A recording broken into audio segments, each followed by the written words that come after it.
Now I'll call this meeting to order and welcome everyone. Thank you for coming to our December Planning Advisory Committee meeting. So without further ado, we'll get right into the agenda. Do we have any disclosure to pecuniary interest in the general nature thereof of any of the items on the agenda tonight? None noted. Thank you. And could we have an approval of the agenda? And I believe, staff, we have received some further, correspondence and emails. Maybe you'll probably address that's not in. I know I received a couple this afternoon that will be added to the agenda. So could I have an approval of the agenda plus the additionals? Yes. Moved by Councilor McHugh, Mayor Harrison, seconds. All in favor? Carried. Thank you. And now I'd ask for a motion to approve the minutes of November the 21st. Any, Ms. Simmons, Mr. Brown, any questions, errors, omissions? Seeing none, all in favor? Carried. Thank you. The public meetings are conducted as prescribed by Section 3413 of the Planning Act, RSO 1990, as amended for 1 zoning bylaw amendment application affecting land in the Trenton Ward and 2 zoning bylaw amendments affecting land in the Sydney Ward.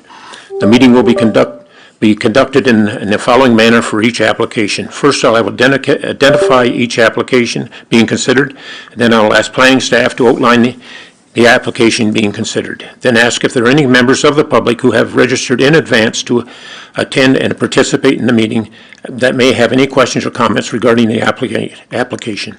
If there are no public comments or questions, I will ask the committee if they have any questions or comments. And once the committee's questions have been addressed, the committee will consider and vote on each application. If you wish to provide comments, please state your name and address for the record prior to addressing the committee. This committee has been delegated the responsibility to conduct public meetings as prescribed under the Planning Act. A full report of the meeting's proceedings will be submitted to City Council on Wednesday, January the 15th, 2025. Council will make the decision on each stated application.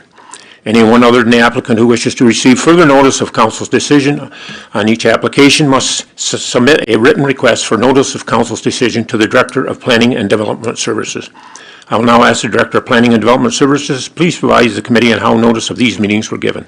Brian, please. Thank you, Mr. Chairman. Notice of the application is being considered this evening. We're given in keeping with the provisions of the Planning Act, RSO 1990 as amended, by hand-delivered mail on November 28, 2024, and posting of signs on the subject properties on the same date. Thank you.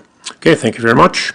We'll now proceed with the first public meeting of the evening, which is 7.1, Staff Report 24-087 PD, a zoning bylaw amendment application. The owner is M&S Properties, Inc. Agent is Jewel Engineering. The address is 2 4th Avenue, and the file number is D09/T33/24. Madison, would you like to address this application, please? Through you, Mr. Chair. The purpose of this zoning bylaw amendment application is to rezone the subject property to permit a 3-story, 12-unit, multi-unit dwelling with associated parking areas. This amendment proposes to rezone the property from the residential type 2 zone to the residential type 4 exception 15 zone to permit a multi-unit dwelling on the property with the following special provisions. A reduction in minimum lot area from 160 square meters per unit to 155 square meters per unit, a reduction in the required parking spaces from 27 spaces to 23 spaces, and a reduction in the minimum lot frontage from 72 meters to 27.8 meters. The subject property is located in Planning District 4 of the Trenton Urban Service Area, which allows for low and medium density residential development. The City of Quinte West official plan encourages residential intensification through infilling and the redevelopment of underutilized land in a previously developed area. The approval of this application would provide an opportunity for infill development within a desirable area of Trenton, which benefits from access to an arterial road, full municipal servicing, and various amenities that can be accessed using active or public transportation. In support of this application, the property owner has submitted the following materials: a site plan, architectural drawings, planning justification brief, functional servicing report, stormwater management report, traffic brief, and a legal survey. Should this application be approved, the next step would be site plan control, where the technical aspects of the proposal would be examined in depth. Overall, this application is consistent with the provincial policy statement and conforms to the City of Quinte West official plan. This application is therefore recommended for approval. Okay, thank you very much, Madison. Much appreciated. Do we have anyone in attendance other than the applicant who would like to speak in favor of this application? Please come forward. And I will get to opposition or general questions, but if somebody, this is basically to speak in favor. Oh, yeah, no, I'm not doing that. Okay. And the applicant will get a chance to speak too, but I have to go through this to give everybody the opportunity of whatever section you want to, I guess, object to or support, so. All right, do we have anyone here who would like to speak in opposition or have general questions? Please come forward, state your name and address. In opposition of this proposal. Please come forward, sir.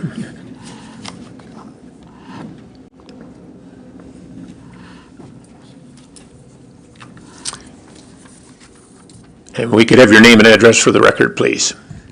Yeah, my name's Ty. I live on 8 4th Avenue here in town. Okay. What's your last name, sir? Zaplatel. Okay. I come here today to ask some important questions and to defend the properties of my neighbors and my family. My name is Ty and I live directly beside this proposed application. My friends and neighbors to the north and south have major concerns for our community, community safety, traffic safety, aesthetics, property values, and overall wellness of our community.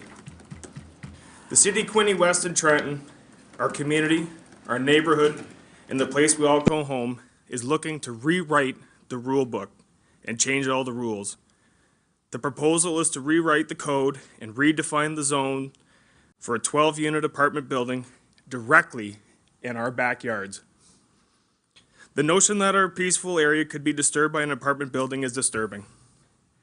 M&S Properties Incorporated, whomever they are, is asking the city to change the rules to suit their own needs and interests. They are asking to reduce and change basic minimums set out by the city itself.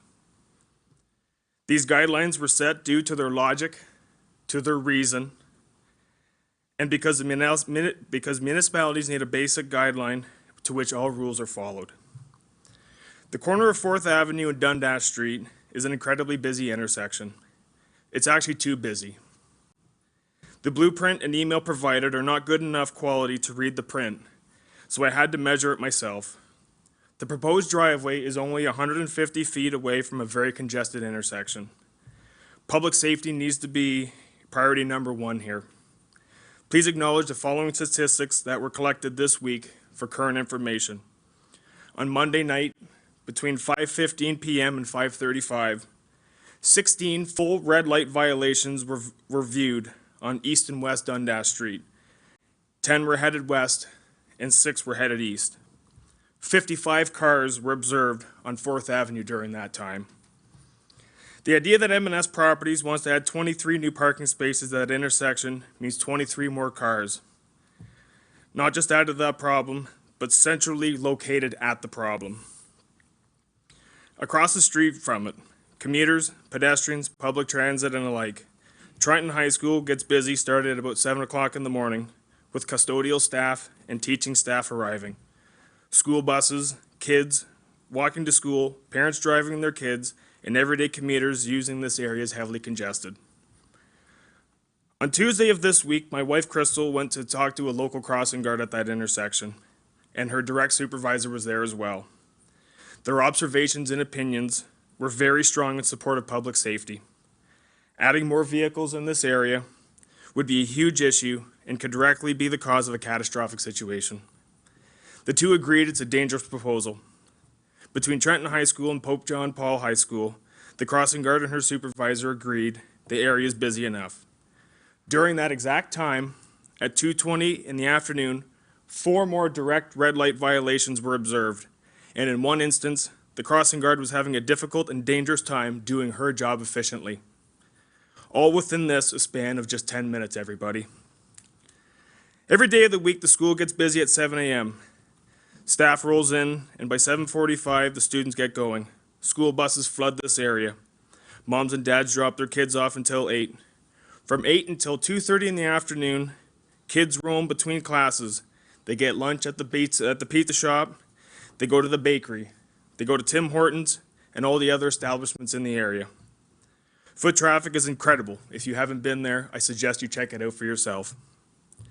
Monday to Thursday night, including weekend mornings, the school is busy until 9 o'clock at night. Cadets, sports, clubs, indoor soccer, craft sales, and everything else consume that building. On special occasions, including football games, assemblies, parent-teacher interviews, and graduations, the area is an absolute disaster. Can we really afford more potential vehicles in this area? If I can get personal for a moment, I have some issues. Besides the proposed 23-car driveway beside my property, oh Jesus, where'd I go here? Oh, sorry, there is a vaguely described garage that is proposed directly beside our lovely facing south and west facing sunroom. With a 1.8 meter fence going nowhere near tall enough to shield such vision, we would like to know what that is. Is this code for a garbage shed? If it isn't, perhaps M&S or Jewel could explain where the garbage disposals will be located. I sure hope it isn't directly beside my house. And if it is, could anyone explain the protocol for the mitigation of the rat, the mouse, and raccoon infestation that will surely infest our area? Not just my house, but all the locals I can see in this room. This is a real health and safety concern that needs to be answered. Carrying on with some more personal concerns, which I hope the council finds important, are our local property values. Between our two direct neighbors, we have 42 and a half years in this community. Our friends to the north are 15 and a half years, and our new friends to the south and west of us are 22 years. My wife and kids and I moved here 5 years ago because we love the area. We love the houses beside us, and we love the fact that our girls both got to attend Trenton High School. We chose this location because it offered us peace. It offered us security. It offered us privacy, financial stability, and the ability to grow as a family. A 12-plex next door dashes all our hard work. Does the council have any logic to dismiss this neighborhood and certainly throw away our years of equity and our years of hard work? A call today with a well-known, well-respected real estate agent told me that we could easily expect to lose 5 to 10% in our equities due to this project. Does anyone have any plans on where that equity would be made up? I asked council today how they feel if this project were to take place in their backyard. Now take that feeling and put it directly beside your homes, everybody. Then please, can you imagine losing 5 to 10% of your equity? I want to know how you guys feel.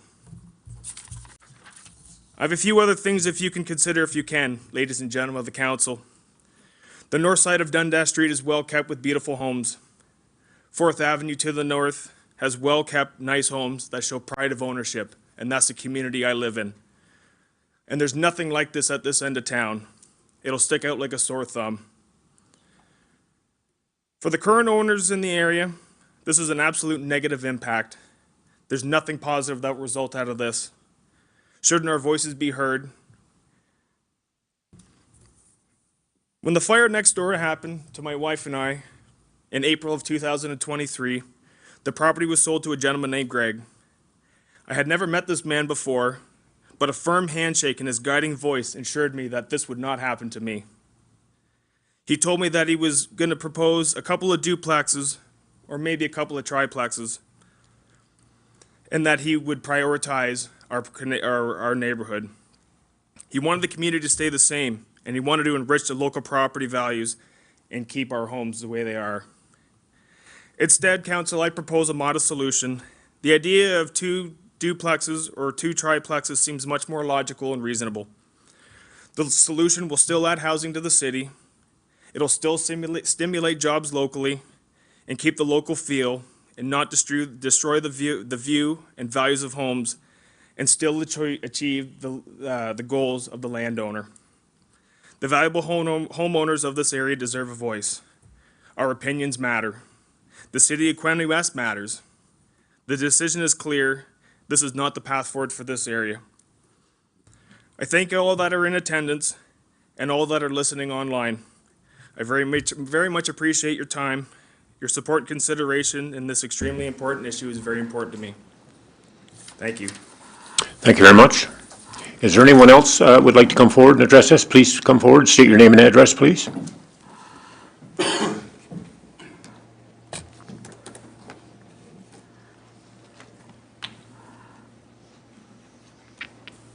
Good evening. Good evening, welcome. Thank you. My name is Kelly Gorman, and this is my husband, Brad Cheese, and we live at 422 Dundas Street West, which is directly beside the property in question. I have questions about the building itself. I'd like to know what the layout is of that. I understand it's going to be 3 stories. I believe that's going to be running exactly along my fence line. So for me, that means multiple units looking right into my backyard, which I've never had. Currently, we enjoy an unobstructed view all the way down, and we always have. Even the house that was there before that burned down was set back a little bit, so we look right by it. We have a very nice canopy along the fence line. I don't know what he plans to do with tree lines, etc. I also have questions because I could not read the print on the papers that were sent to us. It does say something on there about the removal of a board fence, and I'd like to know what he's talking about there. I have a board fence, and I don't want it going anywhere. So I would like to know what that exactly means. I'm all in for the idea of, he also came to our door when he first leveled the property. He came and spoke with us, and he did speak of smaller dwellings, units like he has on Holland Street. I'm gonna say maybe are a triplex, but I'm not real sure. I'm not terribly objective to that, but this 12-unit dwelling is just, it's too much. On a personal level, I don't want it. I don't want to look at it. I don't want it looking at me. We have put a tremendous amount of time and effort into our house. It's almost 100 years old. We've put a lot of money, a lot of time, and a lot of effort. And to say that we're going to lose 5 to 10%, which separate real estate agents have told us, we've talked to 2 of them ourselves, over and above what he has done, that's a lot. That is our retirement. We both have worked in private industry our whole life. We don't have heavy-duty retirement packages. That is our retirement, and that's relevant to us. We're in our 60s. To lose 5-10%. It's a lot. And on a personal level, I just don't want to see it, and I don't want it seeing me. We enjoy a tremendous amount of privacy right now. We put the fence all the way around to close in. Our children have dogs. They come to visit. We don't want any accidents happening with the dogs on such a busy street. We've done a lot of work. We've put in a lot of time, a lot of sweat equity. And I want it to remain that way. Okay, thank you. Thank you. I'm sure some of the questions you've had, the presenters, they'll probably be tried to be addressed at the end, if you wouldn't mind, and maybe we can address your questions plus Absolutely. the concerns of the others too. The other concern I have, and I'm not sure if it factors in as an increase, but I would like to know if you have any idea what happens to the property taxes if that building goes in there. Okay. Well, that'll be according to how impact, I guess, views it, I guess, and then that would be, that usually the surrounding area has a bit of an impact in that sense, from impact. Right. Yeah. And I'd like to really reiterate, because I've been in health and safety my whole career, is that safety of that corner is, I hear screeches, I hear bangs all the time already. We've witnessed several accidents. Several actually. times in my time. In our time there. We've been there for 22 years. Yep. So, Okay, thank you very much. Appreciate your presentation. Anyone else now, please come forward. Anyone else? Yes, ma'am, come on. Come on up, please. Thank you. My name is Barbara Goin, and I live at 72 Farley Crescent. It's true that we may need more housing, but to do a 12-plex on a small corner and all these health and safety issues that have been addressed already, I really think and hope that the planning committee will review what their decision is. Everybody is saying that it is now being suggested to approve it as is. But a 12-unit apartment complex that you're asking for it to be smaller, have more parking, and what's it doing to the area? It's reducing the value of homes. It's the construction in that area to put all this plumbing, infrastructure, et cetera. It's going to be even a bigger bottleneck in that area doing the construction. But the other question that hasn't been addressed that I'm curious about, is any of it going to be affordable housing, and is it going to be built accessible for people? Because that is something that people need in this area, is accessible, affordable housing. And it seems like this is just making it into a 12-plex to be more profitable for the owner. And they're not taking into consideration any of the health and safety. I think it's a terrible idea, and I hope that you will take your time and reevaluate it. Thank you. Okay, thank you very much. Anyone else wish to speak in opposition? Please come forward, ma'am.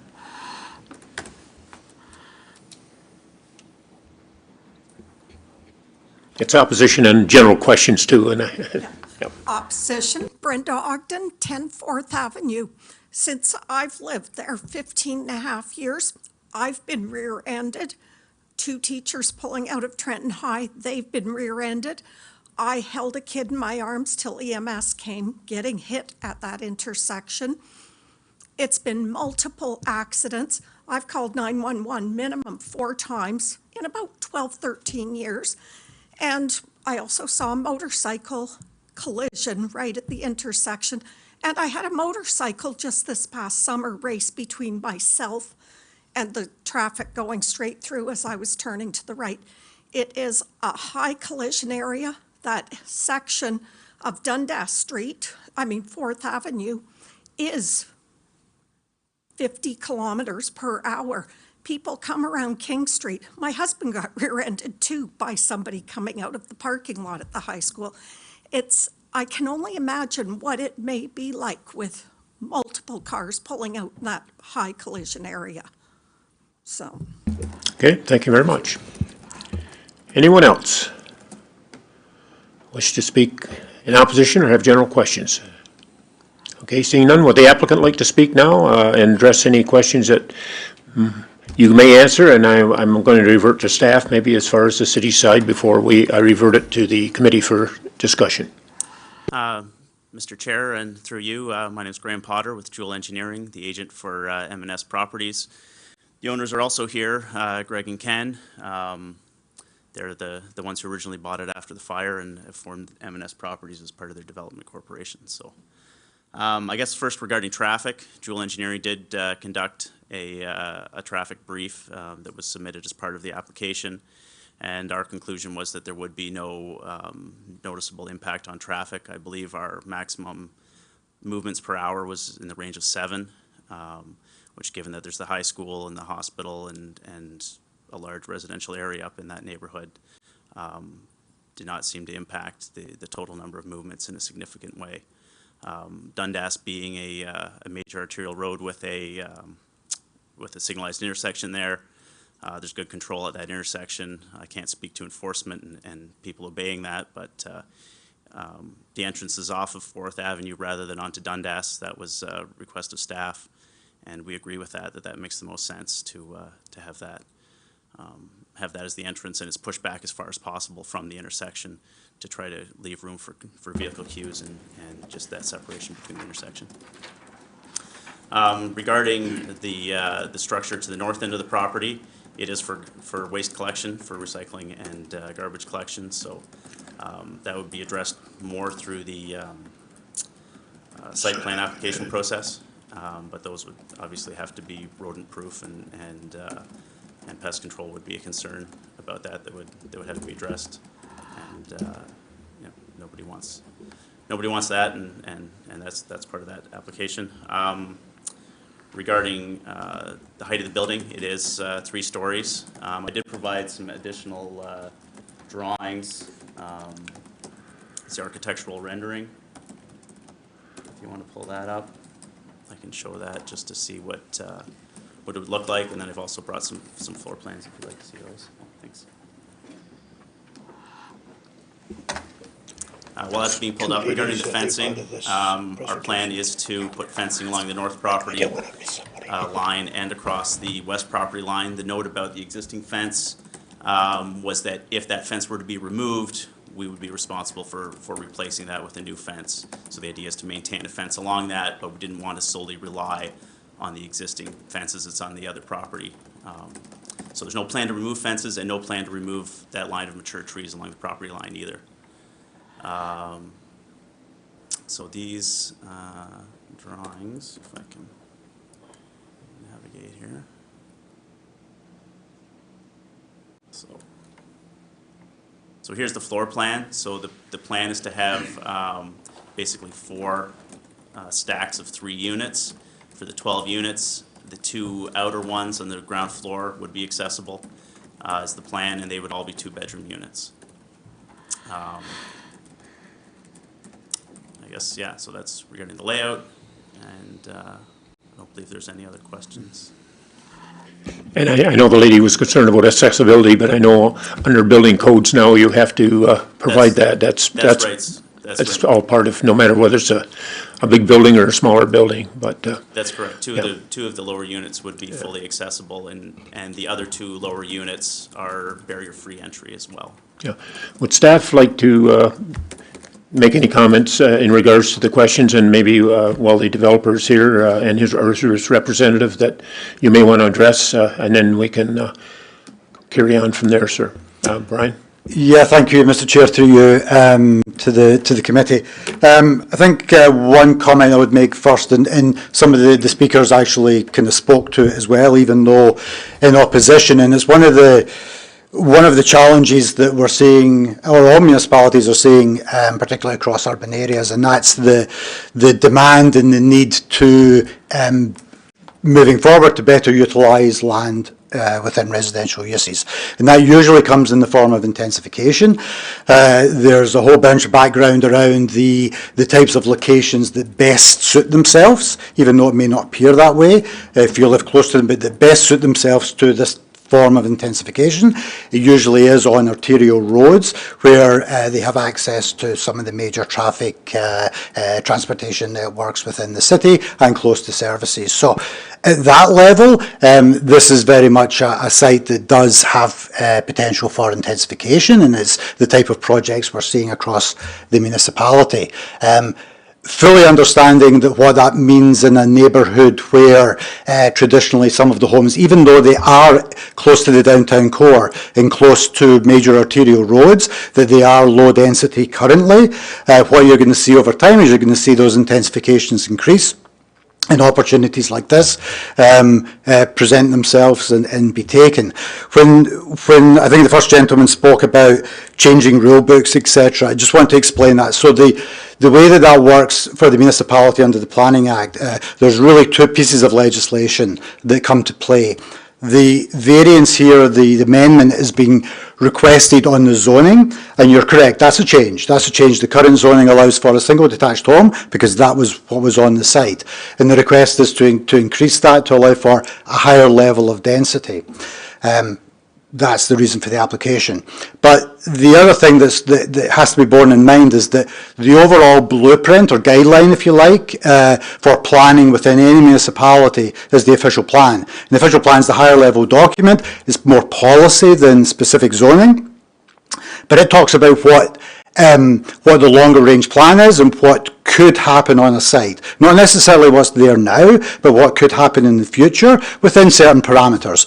And on that basis, this project does fit within the official plan. There's a slight variance there, but it fits within the intent. The intention of the official plan, if you look, particularly in the new official plan that was just approved earlier this year by the province, you see more of this type of thing where the policy is encouraging and generating opportunities for higher density along some of the major arterial roads and within close proximity to the downtown core and services. So you are going to see that change. We're seeing this across the municipality. The committee is well used to these types of meetings where larger intensified projects are replacing what was a very low density neighbourhood.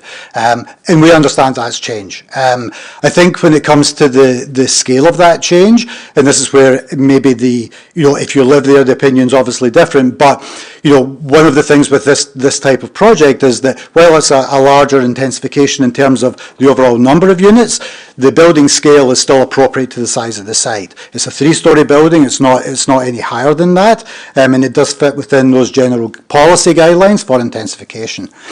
When it comes to there was a lot of discussion around traffic safety.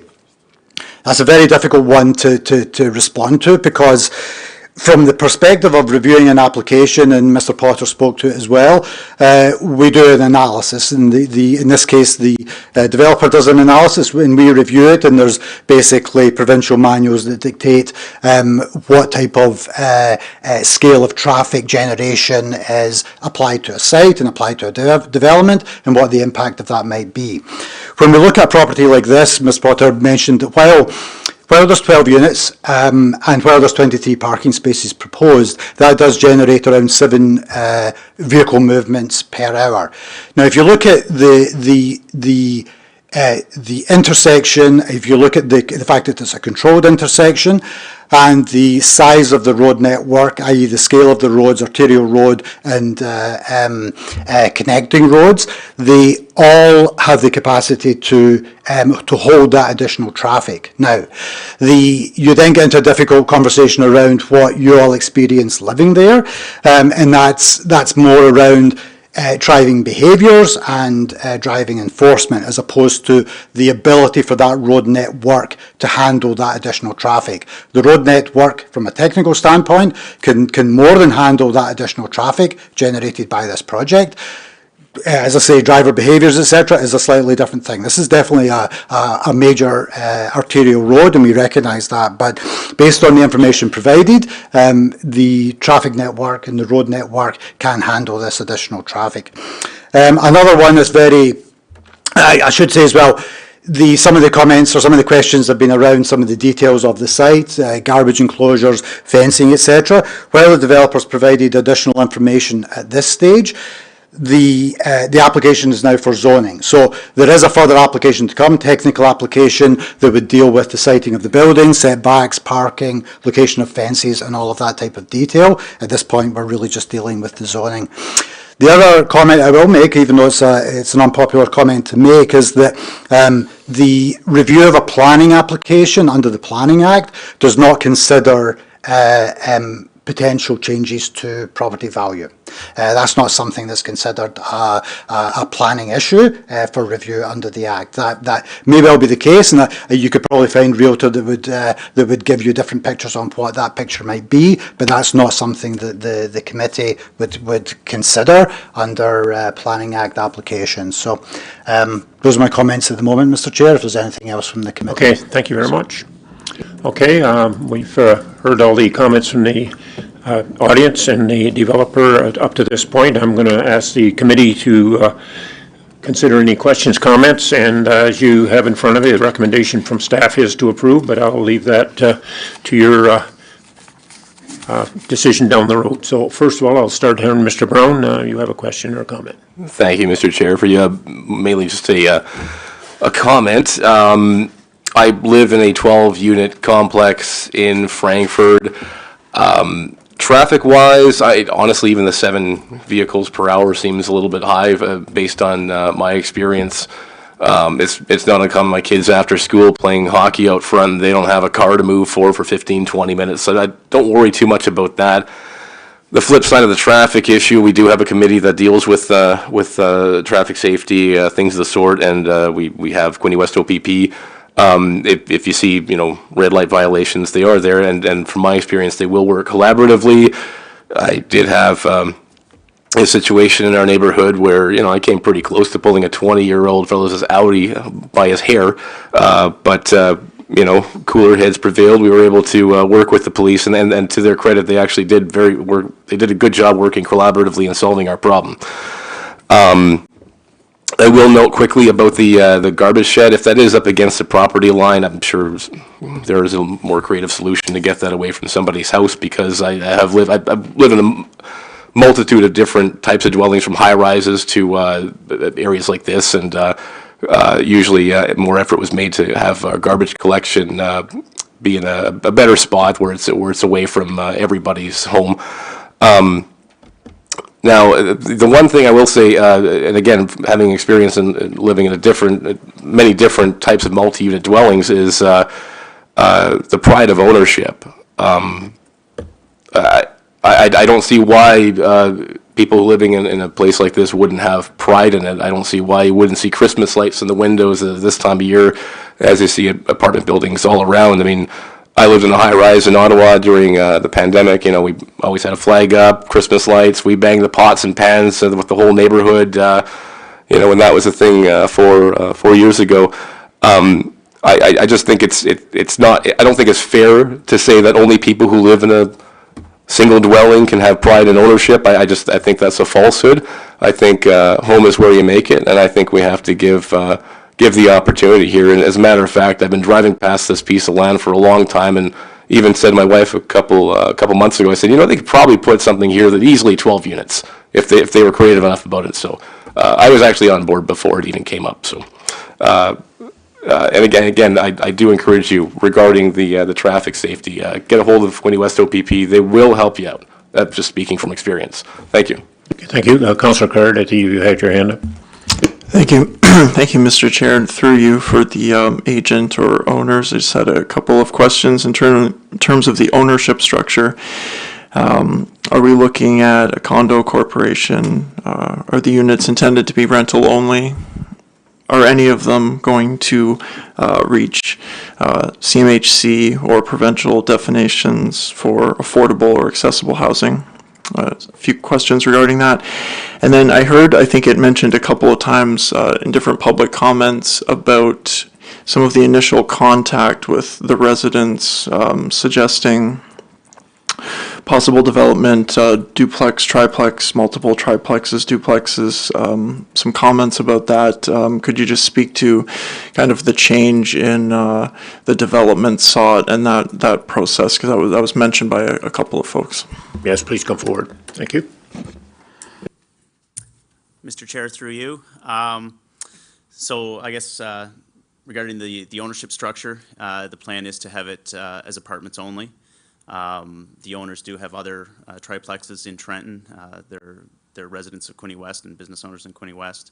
I believe one of their sons lives in one of them, so that pride of ownership that you talked about is certainly evident in their other properties. Regarding accessibility, as I said previously, 2 of the ground floor units are fully accessible, and the remaining 2 are barrier-free entry for the ground floor units. I'm not in a position to comment about affordability. That might depend a lot on construction costs, as we've seen inflation's been a little crazy lately, and what programs CMHC has and as their definition of affordability changes as well. So it's a little early in the stage for that comment, I think, for myself, unless either of the owners want to comment on that. Yes, by all means, if you wish, sir, please come forward. My name's Greg Stoffers. I'm one of the owners, and I'm the one that spoke to Ty, and I forget.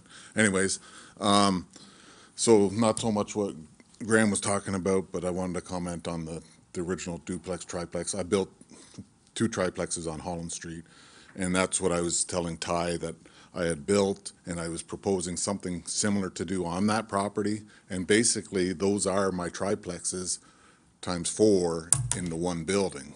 They're all separate entrance.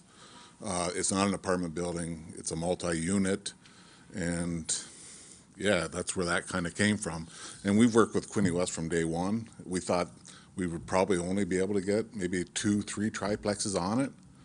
And we've worked with Dale Egan before he left, and this kind of worked together to come up with what we've come up with.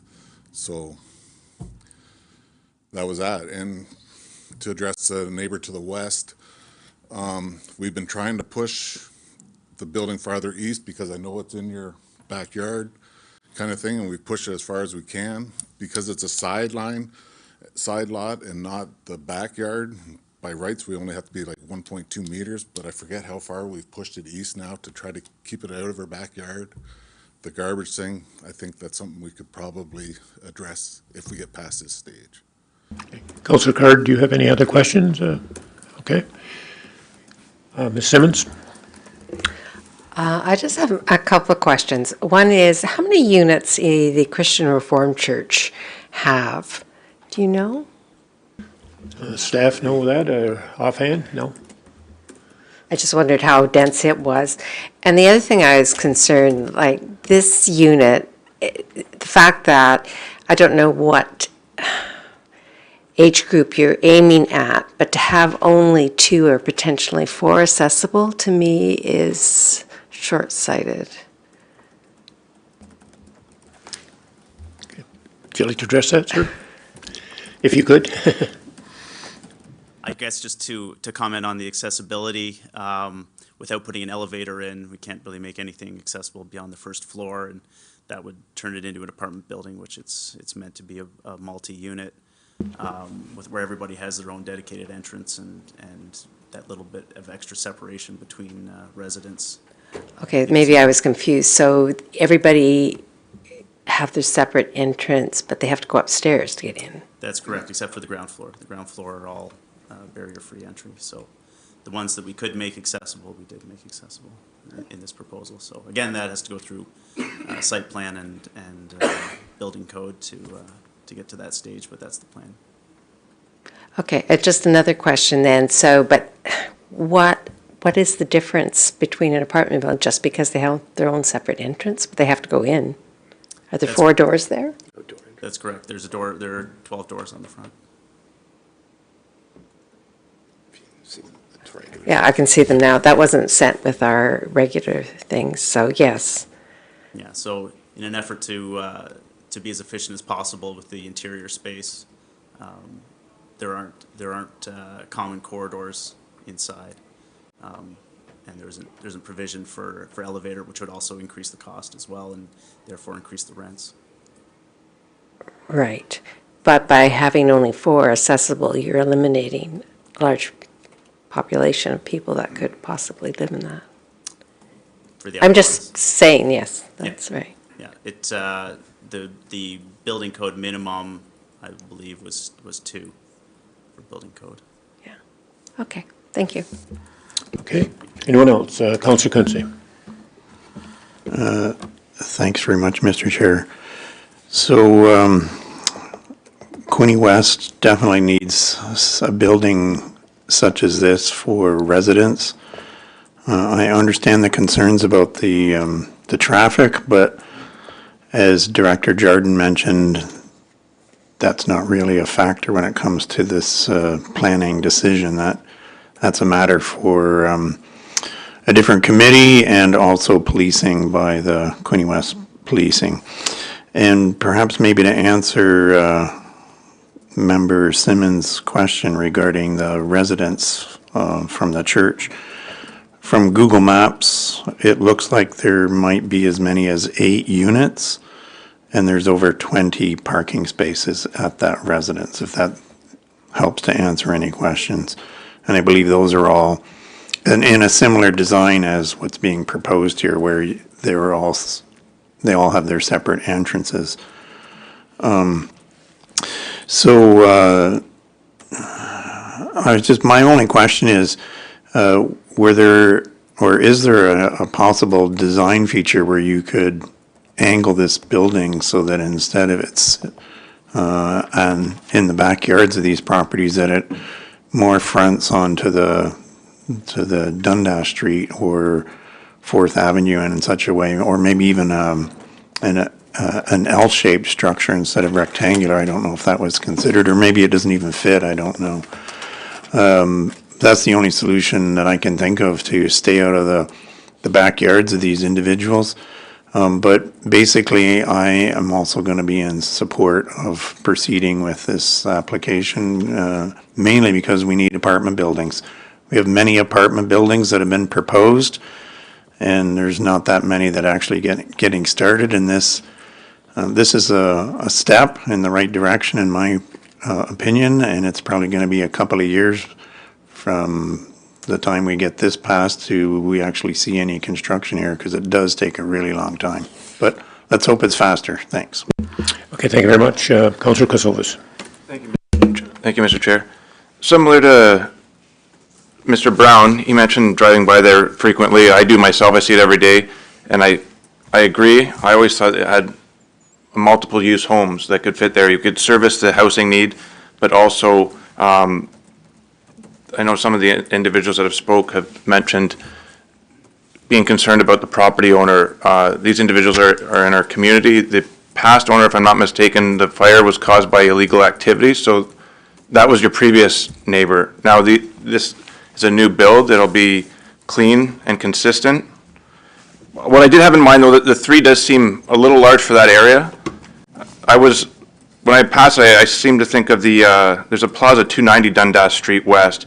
I believe the actual address of the building is 295 or 96. It's a pinkish building, and that only has 8 spots, and it's only 2 stories. So a 2-story building would suit the aesthetic of the neighborhood. It would just fill in with the rest of the houses, and that would eliminate your traffic and car situation. So you come to a friendly compromise between the existing neighbors and the new developers. And anyway, that's what I would have in mind, and I think that would be a suitable compromise. Okay, thank you. Any other questions or comments? Mayor Harrison? Yeah, thank you, Mr. Chair. Yeah, it's I know these guys, and they've built a good build, so I know their word is good, and the work they do is great. So yeah, we're between a rock and a hard place in this city. We've got to expand the capacity of homes for people, and I'm hoping that you certainly will look at, and I'm sure you will, at how you can build this as economically as possible. And we're not trying. I know the cities, by the time you get all the permits and everything in place, it costs you a fair amount of money. I know that, but to me, it's a great looking build, and I know what you designed and the way you've done it is so that everybody has an entranceway and has their own. So I appreciate what people are saying, but I don't see this as having a negative impact on the property value. In fact, I think it certainly shows what you can do when you put your heads together with our staff and come up with a project like this. It's to me, it's looking great, and I know we have some other ones that we've had but haven't quite got there yet. Shovel's not in the ground, but it's coming. So, I have to say that you really put things together here, and thank you very much. And I know your word is good. Thank you. Okay. Any Councillor Kosovas again, please? Just if I could follow up with my comment, just ask the developers if there is any kind of consideration for a 2-story build. I know it doesn't maximize the exact property, but again, it would service the housing need and still fit the look of the neighborhood. Would you consider the 2 floors, or that's not at this time? For the money that we put into the property already, it's not really feasible. Okay, thank you. And I don't know the reduced height would help with what? It would just eliminate, it would go from 12 that you're proposing to 8 rooms. Yes, so then it would have just less people in general, less car spaces. So that's where I was getting at with the traffic and also the amount of cars in the parking lot. Yeah, it just wasn't feasible. The cost of the property. Okay, any other comments from the committee? If not, I'm going to ask for your direction. There is a recommendation to approve, and Mr. Brown, you going to put on the floor and move it? Councillor Quinte seconds it. Are there any further discussion or questions? Seeing none, all in favor of the recommendation to approve? To approve? Opposed? Hands, please, so I can see. I didn't know, Mike, you had your hand up earlier too. I didn't know that was for. I was just turning off Okay. The screen there. I would like to see the smaller side. Okay. Let me see your hand so we can get a number here. Approved. All in favor? Are we approving? Approving. Approving. All in favor of approval? Carried, thank you.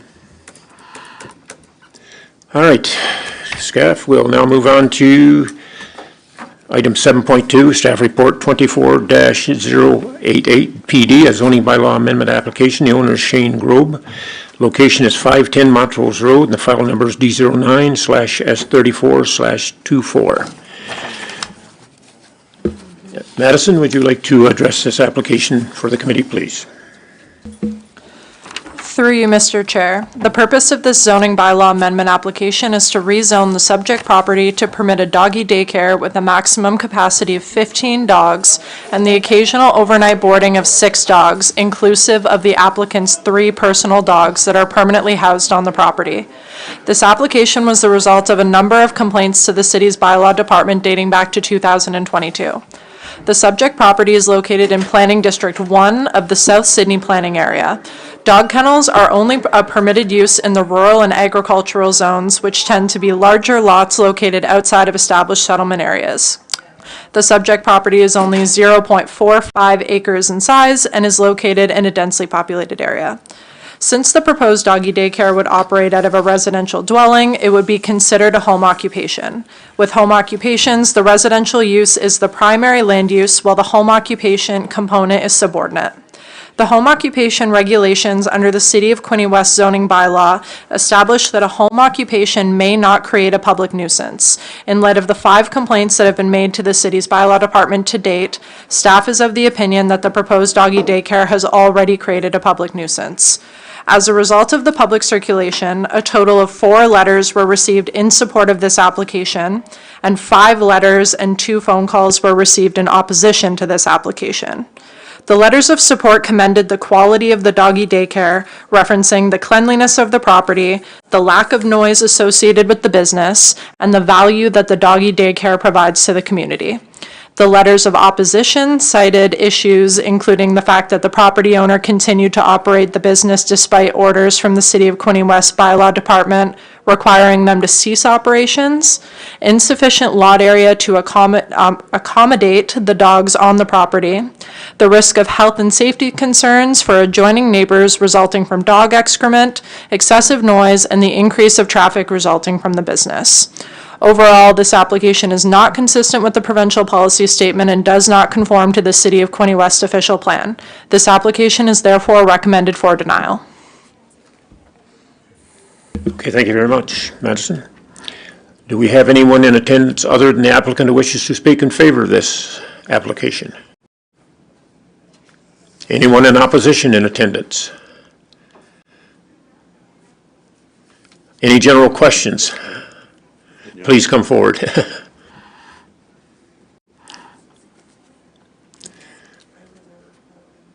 to speak, but since no one else is going to, I'm going to.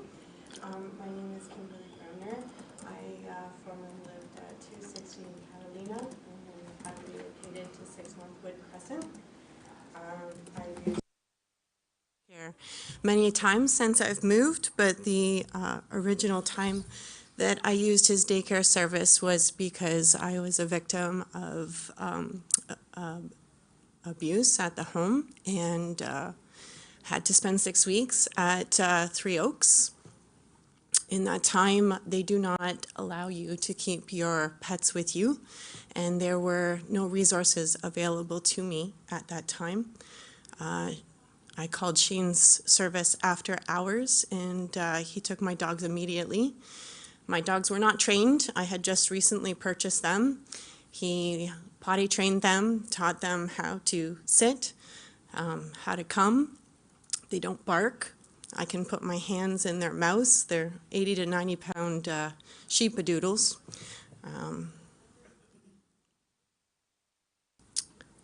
If Shane had not taken care of my dogs for that 6 weeks period, my children would have lost their pets. And I think it would be a real shame to close this daycare down, because I know that I'm not the only person who has used that service under extreme circumstances. And I just want to thank you for your time. Okay, thank you. Thank you. Is there anyone else who would like to speak either in opposition or have general questions? If not, I would ask if the owner and operator would like to come forward and express any concerns or comments, please.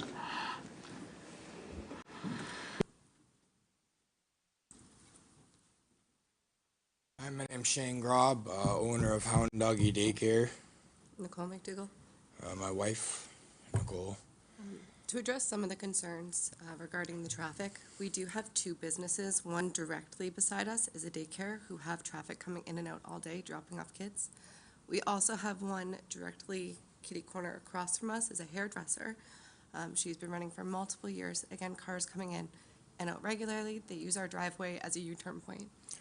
As far as the dog excrement goes, I pick up dog poo 3 to 4 times a day on my yard.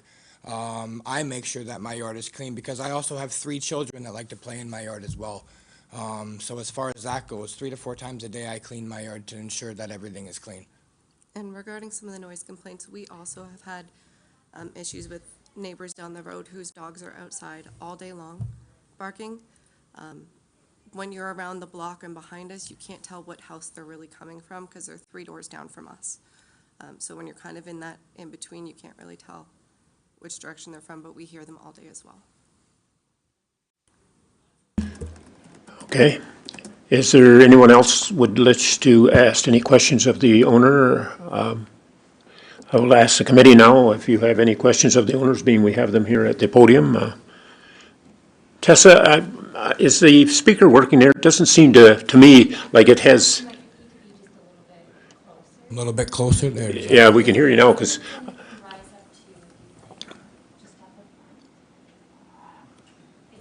I don't use technology. I got no idea how to work this thing. You're just right, yeah. Oh, there we go. If that helps a bit for you. It's not working. It didn't work. That work better? Yes, any questions? Yep. Does the committee have any questions before we consider the recommendation? All right, Councilor Quinte. Hey, well, thanks for coming forward. I do live in the neighborhood as well. I live on Colonial Road. And I was just wondering, what are your answers to the question regarding bylaw infractions and you're not complying or haven't been complying? What are your responses to that? All right, so I was told to stop daycare by a certain time, so I did. Daycare was shut down. Daycare or dog care? Doggy daycare. It's a doggy daycare. They come for the day, they go home at the end of the day. Because to me, daycare and dog care are two different things. Well, I just want to make sure we're talking about the same. Doggy daycare. Okay, so you were asked to stop. You were asked to stop by the bylaw Yes, so I department. stopped. No dogs. I told everybody, no dogs, you can't come. There was a day, yes, where I did take a couple of dogs because they were in need, very need. I didn't charge them any money. They were just there to hang out. But I did take a couple dogs and someone just decided to call. It was also within the 5-dog limit that we were told we were allowed Yes. to have on our lot size, that we are personally allowed to own up to 5 dogs where we live. So he was told he was allowed to have up to 5 dogs at one time on the property. So I didn't It go wasn't over under that. the standard that we couldn't have just ours at that time. So is that one incident or you did it 3 times? No, that was the only incident. I was asked to shut down. The first letter was written, and then I took those dogs about 3 weeks after, 2 weeks after, and then somebody called in again, and that was it. So you're saying you only had one infraction? One written letter to my home. Because we're seeing here in the report that there was 3 infractions. Was there something else not related to the doggy daycare? Doggy daycare? Is there another issue I had that some has nothing to chickens. do with the dogs? I had some chickens and no longer. So on that'd my be another property. one? So that's the second one? The chickens? I had chickens on my property. They're no longer there anymore. So you got a letter in regards to the In chickens? regards to the chickens, yes, sir. So what was the third Chicken one? coop was denied. Correct, yeah, because the property's not big enough to keep chickens. Same thing with the dogs. So when you started this business, like how long have you lived at this property? About 5 years now. Almost 6. And so what instigated this year starting the dog daycare or the looking after the dogs? I started watching a friend's dog, just watching the dog, and I've always loved dogs. After that, they referred me to one of their friends, and then I watched their dog, and then it just started to grow from there. So I wanted to turn it into a business. And so I'm gathering you didn't even know that there was a bylaw regarding a daycare. No idea, That's- sir, not at all. And then I got all the words, then I started with the paperwork absolutely right away. All right, well, that's going to be a problem. So I'm going to have to support the recommendation by the staff for denying your application because your property just isn't big enough. Haven't done enough research to do a dog care around- business at this property, not at this property. The gentleman around the corner from me who runs Chris's Hotel has got a smaller property than I do, and he's been running for 30 years. 30 years, he'll be doing his signing actually today. That is correct. He's got a smaller property than I do. I don't know if it's smaller, but it is a different circumstance, so I am aware of that property as well. But I'm afraid I'm going to have to support the staff decision. I don't agree that this is a correct spot for a dog care business. Thanks. Okay, any other committee members? Mr. Brown? Through you, Mr. Chair, thank you. Maybe I misheard at the beginning, but did I not hear them say 5 bylaw infractions or incidents at least? I just want to clarify here how many you were talking about, just so we can have a general idea, just get kind of an explanation of what's going on there. Yes, go ahead, Madison. Through you, Mr. Chair. So in speaking with the city's bylaw department, they had indicated to us that the first bylaw complaint out of a total of 5 occurred in August of 2022. And since then, the city's bylaw department has received 4 additional complaints between July 5th, 2024 and November 26th, 2024. So for a total of 5 complaints. Can we just clarify, because there are bylaw, number of complaints, being parked on the road too far away from the curb could be a bylaw complaint. I'm just trying to, are the bylaw complaints specific to the doggy daycare, like the actual doggy daycare itself, the business itself? Do we know that? Through you, Mr. Chair. The nature of the bylaw complaints, from my understanding, based on what the bylaw officer had indicated, was about the business, but more detailed explanations of those complaints would have to go through the bylaw department. I don't exactly know the entire specifics. Sure, yeah, no, a bylaw complaint relating to a property, I just wanted to clarify if it was related to the property itself or the actual function of the property, being the business. The business. Okay, thank you. So, look, I have a hard time trusting people who don't like dogs. I totally believe that, you're great with dogs, and I think, what you did for Ms. Bremner here was commendable. But 5 bylaw infractions related to this business, I need a really satisfactory explanation for those, if I'm going to even consider, going against the city's recommendation to deny. So that is 5. That's the city saying 5. Can you tell us about those 5? I think you mentioned 2 so far. I need to know the specific infractions, like the only one was said to me was more dogs on my property than should have. I got the letter in the mail and then I stopped everything right after that. Okay, because that's So, 2. We're allowed 4 chickens on our property, was the limit. I had a couple more than 4. They told me to get rid of them. I got rid of them the next day. They were gone. There was also a complaint about he hasn't fully received his burn permit for a wood stove that he's working on. But chickens, Yes, so. I'm in the middle of installing Right. a wood stove, And because it's in they the called. dwelling, which he uses to help heat Okay. the space for the dogs, it was concluded in the doggy daycare. So, because what I just asked the city staff respectfully is were these 5 bylaw infractions or bylaw reports related to the business itself? So you're telling me chickens and a wood stove, but what they're telling me kind of implies that it's 5 bylaw infractions related to the doggy daycare business. If it has to go just strictly to the business, then the only one I would know of is having more than 5 animals on my property, which is why I need it changed so I can have more than 5 animals on my property. Okay, well, I understand what you're saying. Is that there's still a bit of fog here that I'm trying to clear up. Because this is your opportunity to I fully answer for understand, that. One of them was a noise complaint because the chickens were loud. One of the new neighbors that moved in recently didn't like them. Could you speak into the microphone a little bit closer, please, ma'am? Apologize. So one of the newer neighbors that moved in seemed to have had some issues with the noise they were making, so they have been removed. We had a complaint about the smoke from our fire, the wood burner, from, again, we believe the same neighbor, because it's all within that one area, unfortunately. And because it is in the building that the business is kind of out of, it was associated to the business itself. So again, that would be the second one. They did call animal control, which was one of the complaints, because of the cleanliness. Animal control came, they did not have any issues with the cleanliness of our property. They actually commended us for the cleanliness of our property with how many animals were on site at that moment, as well as our children being there. And still two more, though. They were the noise complaints, which again, when the bylaw showed up, they couldn't say it was ours or the ones down the road because there was, as I said, 3 doors down, they were barking. And when they came to our house, they said the dogs that were there were quiet at the time. Okay.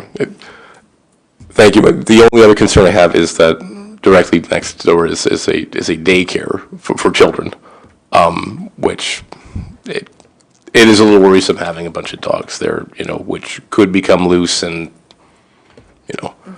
I do believe that the property, unfortunately, is a little bit too small for that. And I feel like we've gone in circles a little bit on the bylaw infraction issue. I'm not really sure if we cleared that up.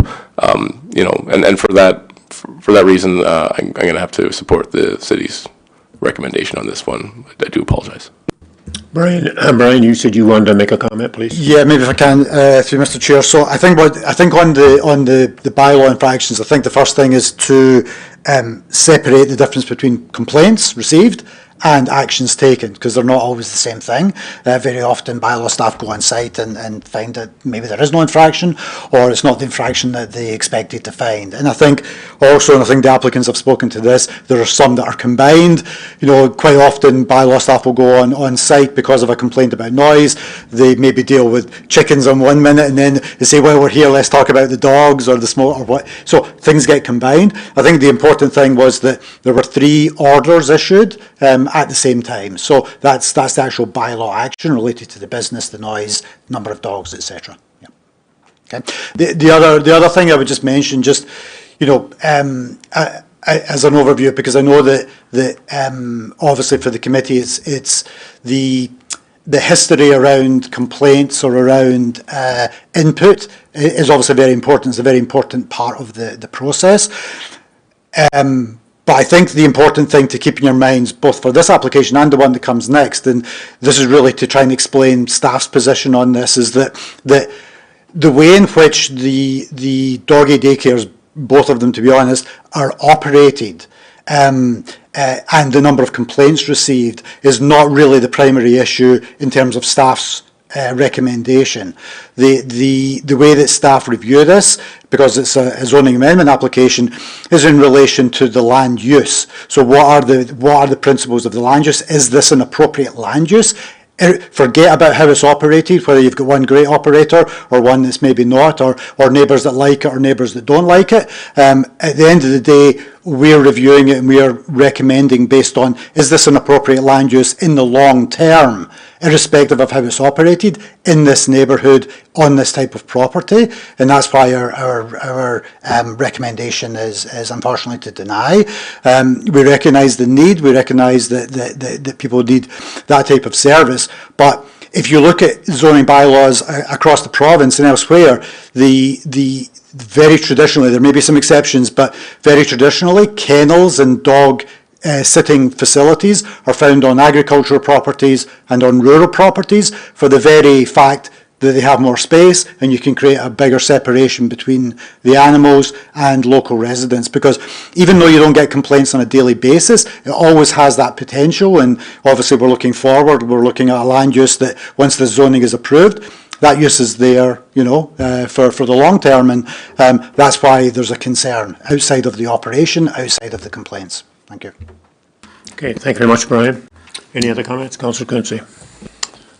So thanks, Mr. Jardine. And I did mention when I was talking earlier that I agree with the staff because the property is not big enough. And that's the reason why I'm going to be, I'll even make the recommendation now that we deny the application. I just don't feel that it's appropriate for a dog care business in this particular setting. I understand there are other businesses. There's other businesses throughout the neighborhood, but they are not, I know there's one other dog care business, but, if you were a bookkeeping service, or you wanted to look after children, or the hairdresser across the street, they are not the same type of business. And because of the way the city bylaws read and the planning department and the zoning and stuff, it's just not suitable for this location. Thanks. Okay, Councillor Quinte puts it on the table to move, and you don't second it, Ms. Simmons? Okay, do I have a seconder to put on the floor? Councillor Card. And then the question? Well, I don't particularly have a... Before you, Mr. Mayor. Ms. Go Simmons ahead, has a sir. question. Oh, I just wanted to comment. The issue with, and I am a dog lover and dog owner until just recently. The issue is a lot of dog owners feed raw, and there is a concern about the risks. Both the Canadian Veteran Association and the American Veteran Association strongly advise against raw, despite it being very popular, and I don't think you could control that in your clients. But there is a risk of all sorts of things: Salmonella, Campylobacter, Listeria, which can be harmful for pregnant women. So that is my main concern, is the dogs being so close to a daycare next door. So that's all I wanted to comment. Okay, thank you for your comments. Mayor Harrison? Yeah, thank you very much, Mr. Chair. Shane, I tend to agree with the people here. You need more space. That's definitely what you need. And you need... For you to come check out my space then. I know what you're telling me, and I keep 100 head of cattle, but I've got space for them. But I also make sure they're looked after, and the neighbors, good fences and so on. So I've got fencing. Yeah, I'm not saying you haven't, but there are things you've done that haven't helped your case. And that's what you've got to show us with what you've got, what you can do. And I'm not suggesting that you expand, but maybe you look after what you've got even better than you have. That's where I'm coming from. So I do support staff, and I appreciate the need. Yes, I do have a dog, and he's spoiled rotten. Yes, he is. But that's not my fault. That's my wife's fault, right? No, I'm just kidding. No, he's a great dog, and we've had several white shepherds. This is one of 8 that we've had. So, but I appreciate it. But I also want you to know that the best daycare, dog care, etc., is good human care, and looking after everything from A to Z, and that's what you have to do. And so I'm leaning to support staff on this one because of that. So, thank you. Any further comments? Okay, it's been Mr. Card. Thank you.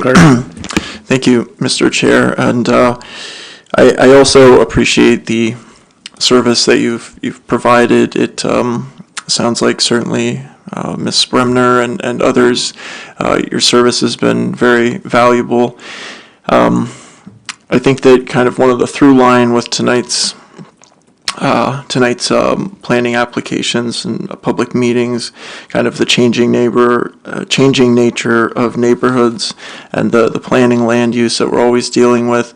I think that the truth is the fact that we have a complaint-based bylaw system.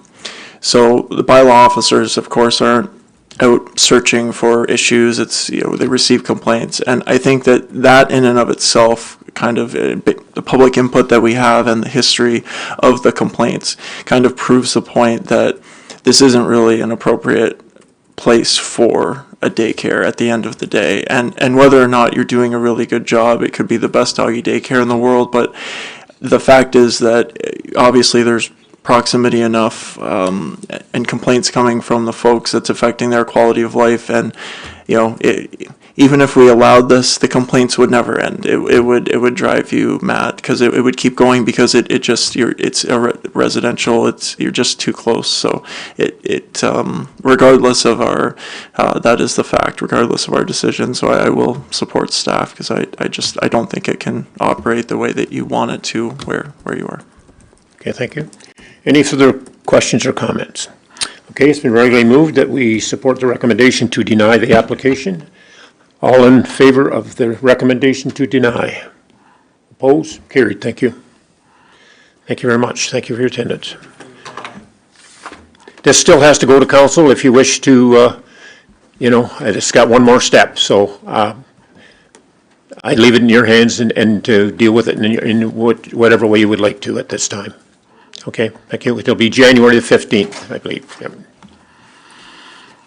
Okay, ladies and gentlemen, we'll now move to staff report 7.3, report 24-089 PD, a zoning bylaw amendment application. The owner is Shelley Adam.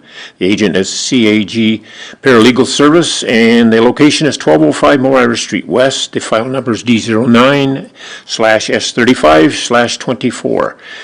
Katie, would you like to comment on this application, please?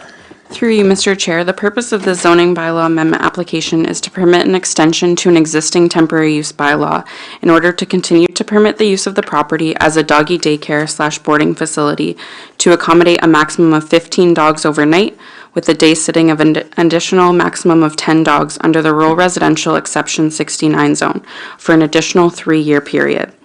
In 2017, the Committee of Adjustment granted a minor variance to permit a home occupation for a maximum of 10 dogs with a layover of 2 dogs. The 2017 decision was contrary to the advice of planning staff and the chief building official, who had recommended a maximum of 5 dogs permitted on the site at any one time. In 2018, the Planning Advisory Committee approved a temporary use bylaw. This bylaw was permitted for a 3-year period as per the Planning Act and expired on November the 19th, 2021. In 2022, the owner again applied for another zoning bylaw amendment, and the committee approved the extension of the previous temporary use bylaw for a period of 3 years, starting from November 19th, 2021.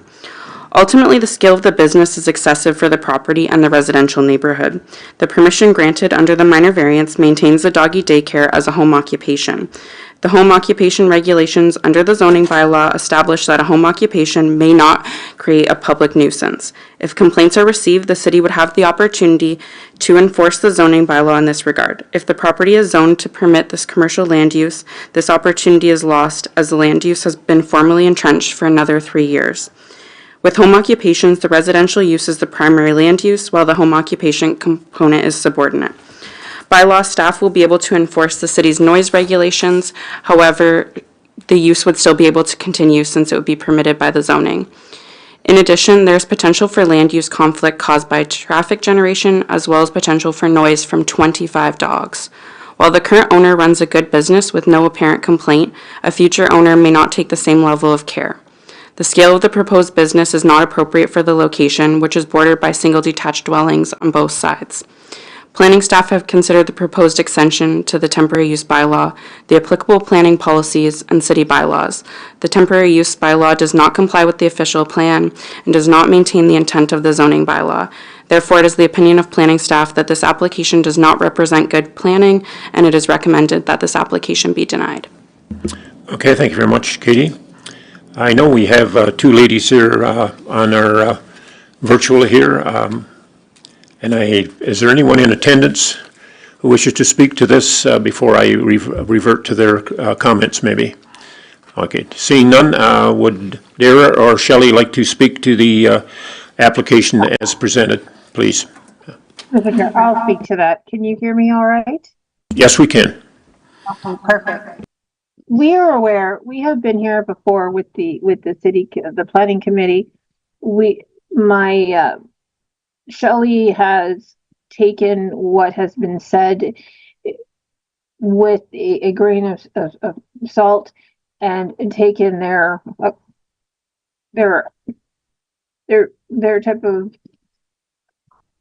questions and concerns and worked with them and worked with the city and has been doing that since the first since the first permit has been placed on the property. If you, I'm not sure if, I don't see all of the members there, and I do apologize. But if there's some older committee members there, you would, bear with me here just 1 second.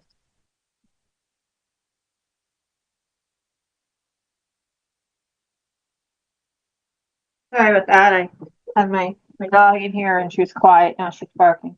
As I was saying, if you look at the first instance where we did the minor variance and was granted, we had tried in 2018 to make that a permanent, to increase that to be the 10 and 15 and 10 dogs.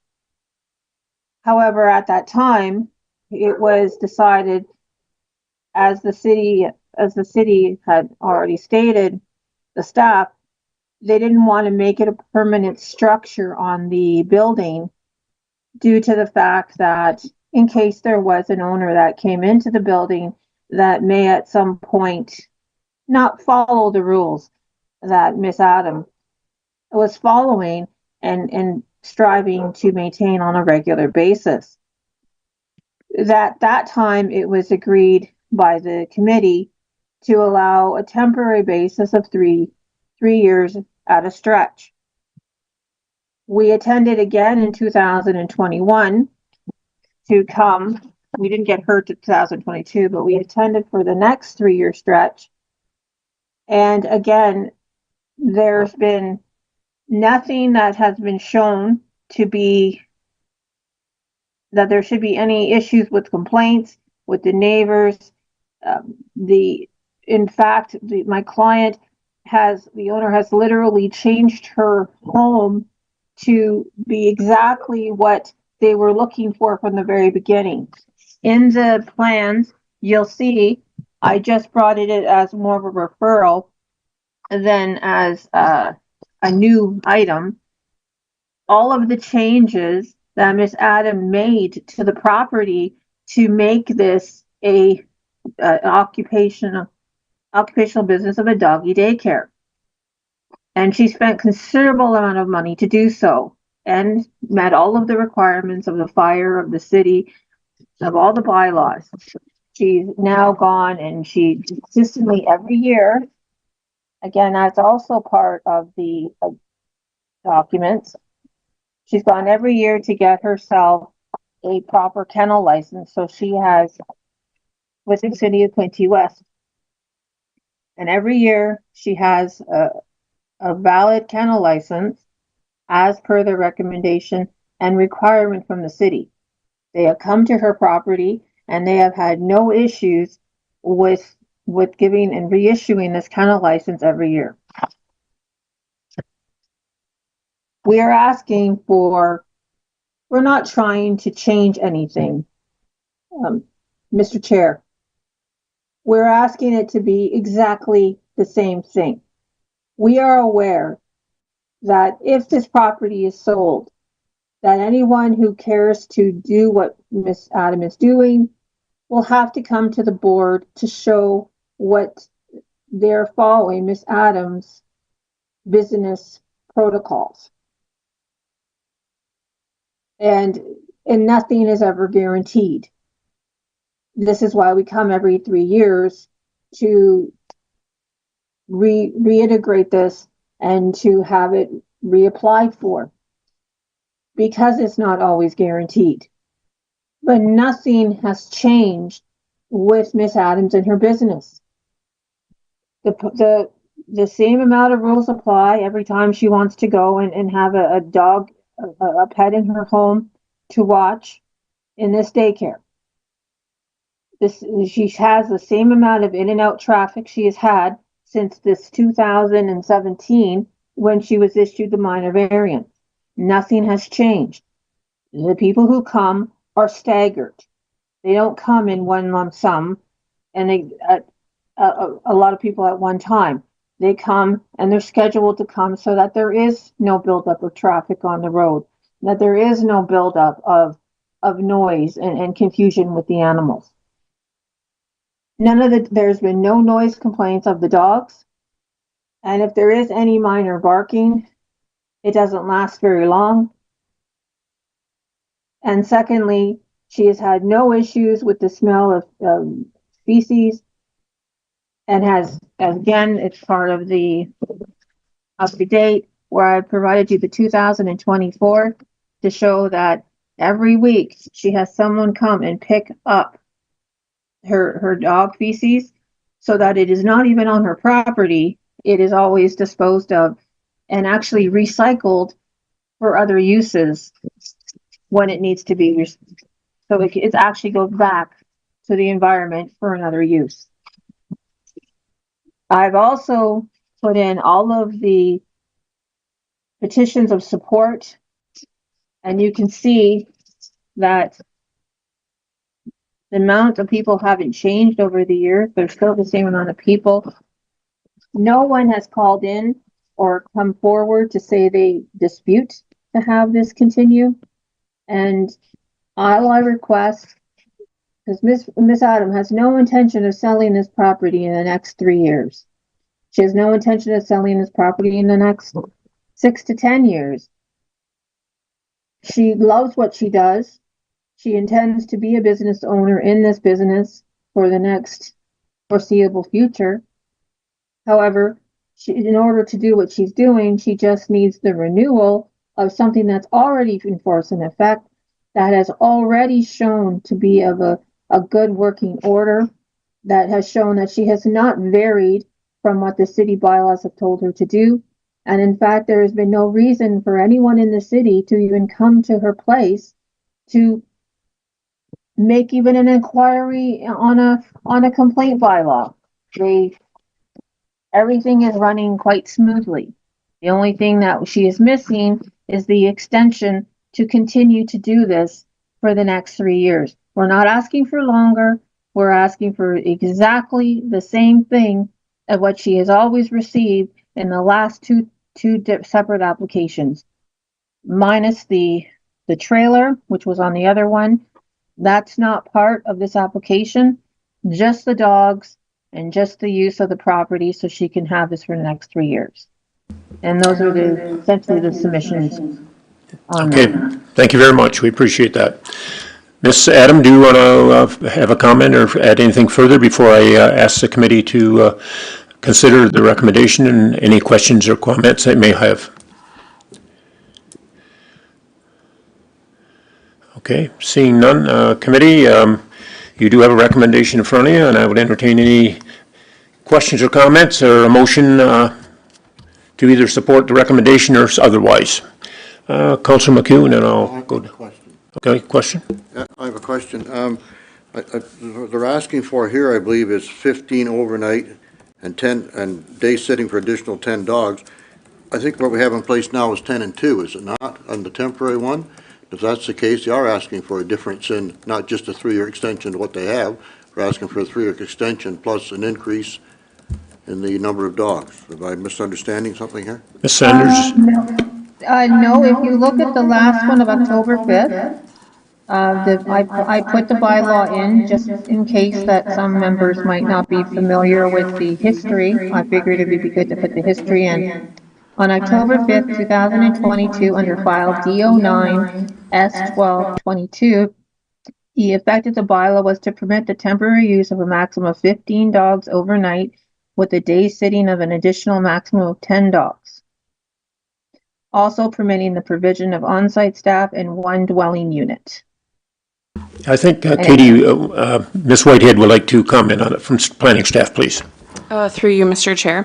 So right now they're permitted to have the 15 overnight and the additional 10. That's allowed under the existing temporary use bylaw. It's the minor variance that allows for the 10 and 2. So if this were not to be approved this evening, the minor variance stays with the property. So they would still be allowed the 10 and 2. Yeah. Can I clarify? Yep, go ahead. Mr. McHugh. The 15 and the 10 is what they have now. That's the temporary use. What they have from now going forward into the end of time is the 10 and 2. That's correct. And I believe that was a minor variance from the Committee of Adjustment. That is correct, and back in 2017.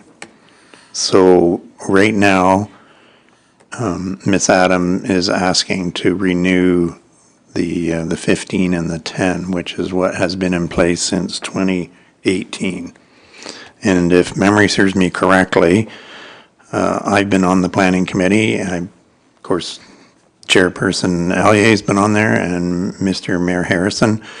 And from my point of view, the reason why we came up with the 3-year temporary use was to ensure that Miss Adam was going to be the business operator, and that if that should change for any reason, I wasn't going to be supporting the 15 and 10 for any other business owner at this location running a dog care business. And I wish everybody would stop calling it a daycare, because I view daycares as for humans, not for dogs or cats or any other animal. And I own a dog, so my dog is a dog, and I call him a dog. He's not my baby. Anyhow, and I care for him. He eats, he sleeps, he goes for a walk every day. And if we're going away, I make arrangements to make sure he gets looked after. Anyhow, that has nothing to do with this. So I'm willing to support, as long as Shelley Adam is the business owner, I'm willing to support her request for another 3-year extension. But if the day ever comes when Shelley Adam is not the business operator, I won't be supporting it if I'm still on the council at that time. So I guess I'm going to make a recommendation that we continue with the 15 and the 10. I live in the neighborhood. I pass by this property every day, pretty much every day.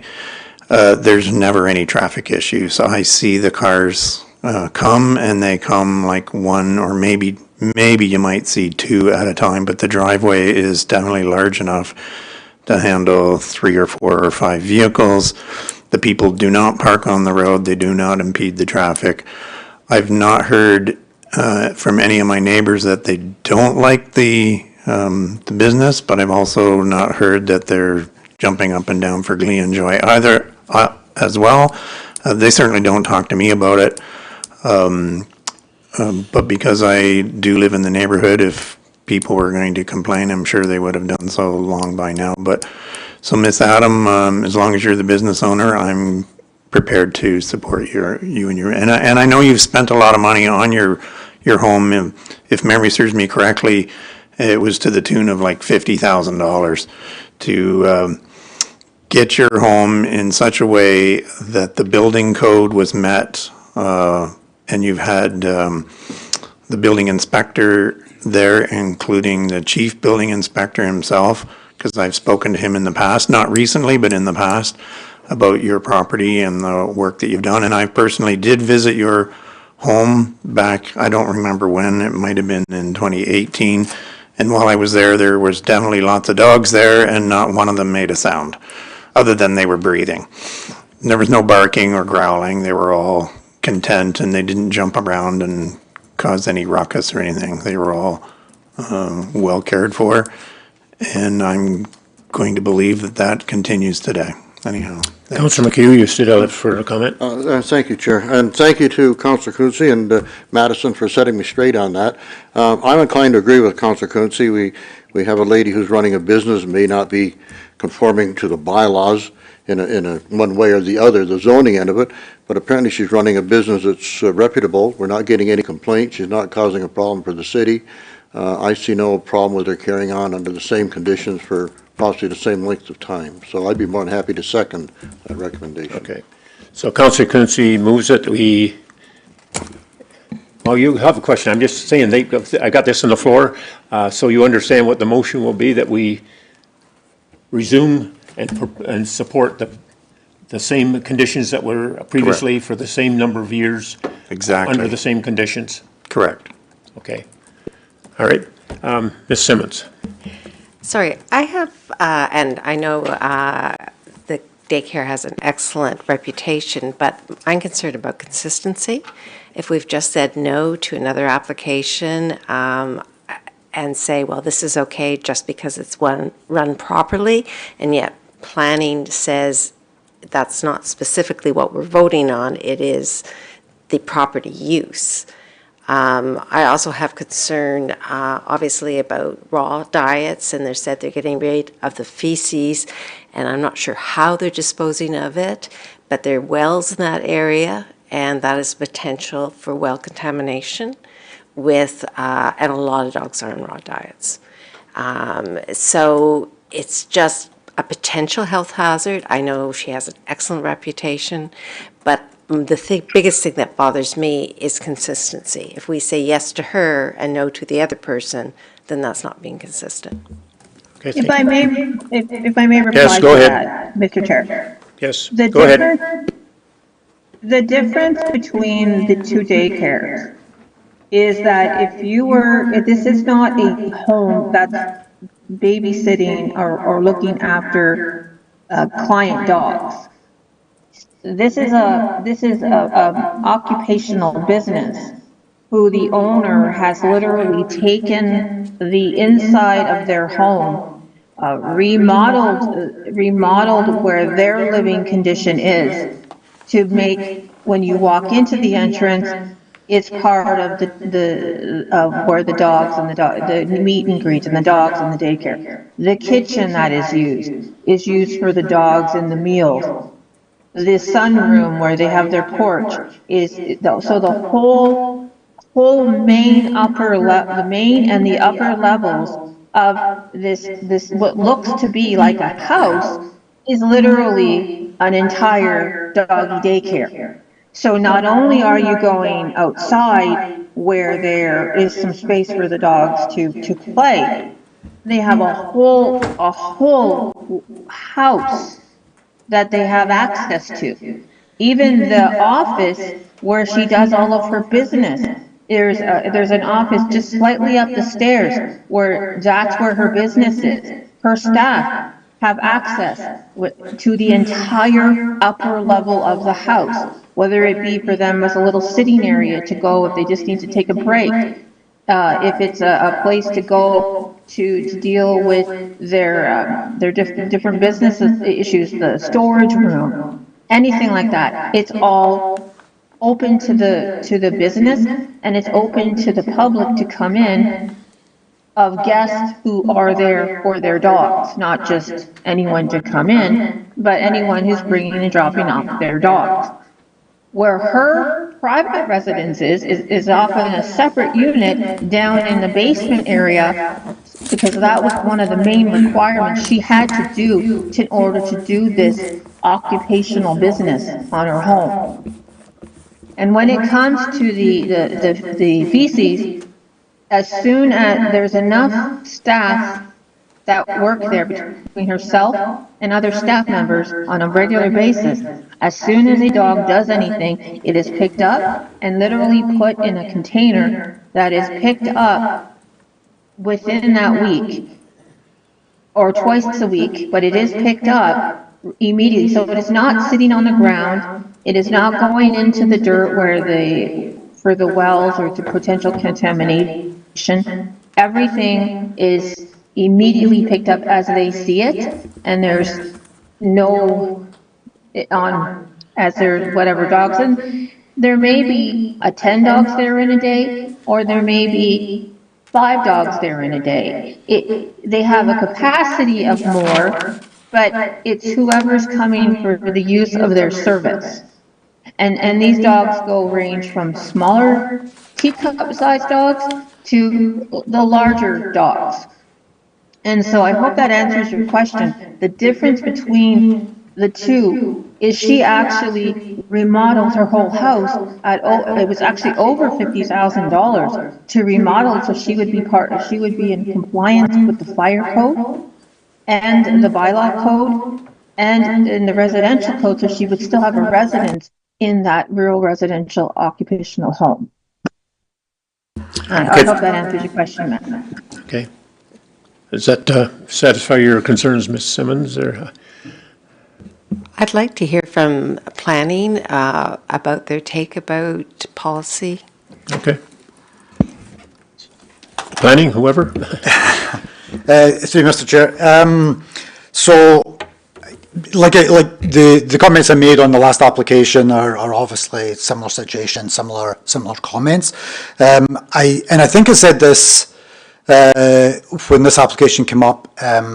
I guess 3 years ago for renewal, and I complimented the operators on being able to mitigate on a day-to-day basis the potential for conflicts. And I took my hat off to them, but that doesn't necessarily change our staff recommendation. And the reason I say that is that, again, we're talking, like I mentioned last time, we're talking about the conversation is centering around the way in which this individual operates that business. And as commendable as that is, that's not something that's controlled under the zoning. Even if it's for a temporary use period, there is nothing in the way that the operators run this business in terms of staggering visitors, in terms of triaging the dogs to make sure they don't bark, all of that type of stuff that could literally change like that. Even under this operator, or definitely under a new operator, the recommendation from staff has been consistent since day one, since all the way back when these applications were made originally, is that this is not an appropriate land use in a residential neighbourhood. Yes, this applicant slightly different from the last one, which is newer to the game, if you like. Yes, they've made multiple changes to their property, but that's been on their basis. They've always been doing that, knowing that they're relying on a committee decision and a temporary use. That's a decision they made. As long as their work complies with the building code, it would get approved. It doesn't necessarily put the city into a position where the city has to continue to support this use.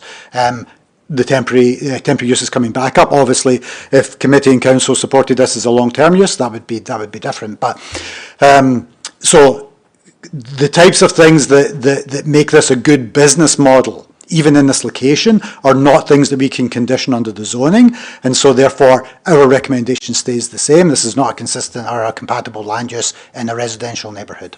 Thank you. Okay, thank you very much, Brian. Ms. Simmons? I just have a question. So 10 and 2, is 10 overnight or 10 day? Like the minor variance, which stays in place, right? Would you like to comment, Katie, on that, or Brian, whoever? Katie? Through you, Mr. Chair. The minor variance would stay, so if this application were to be denied by the committee, their application for the minor variance will be on the property forever, regardless of if Mrs. Adams sells the property. And that's a maximum of 10 dogs with an additional 2 during the day. So that would be up to 12 dogs during the day. Okay. Okay, folks, we have a motion on the floor to renew the application as presented previously for another 3 years with those same conditions. Is that moving to secondar's understanding? Okay. Mr. Chair, can I have the screen share off so I can see the members, the vote, just so I can see the vote? It's hard to see on my screen.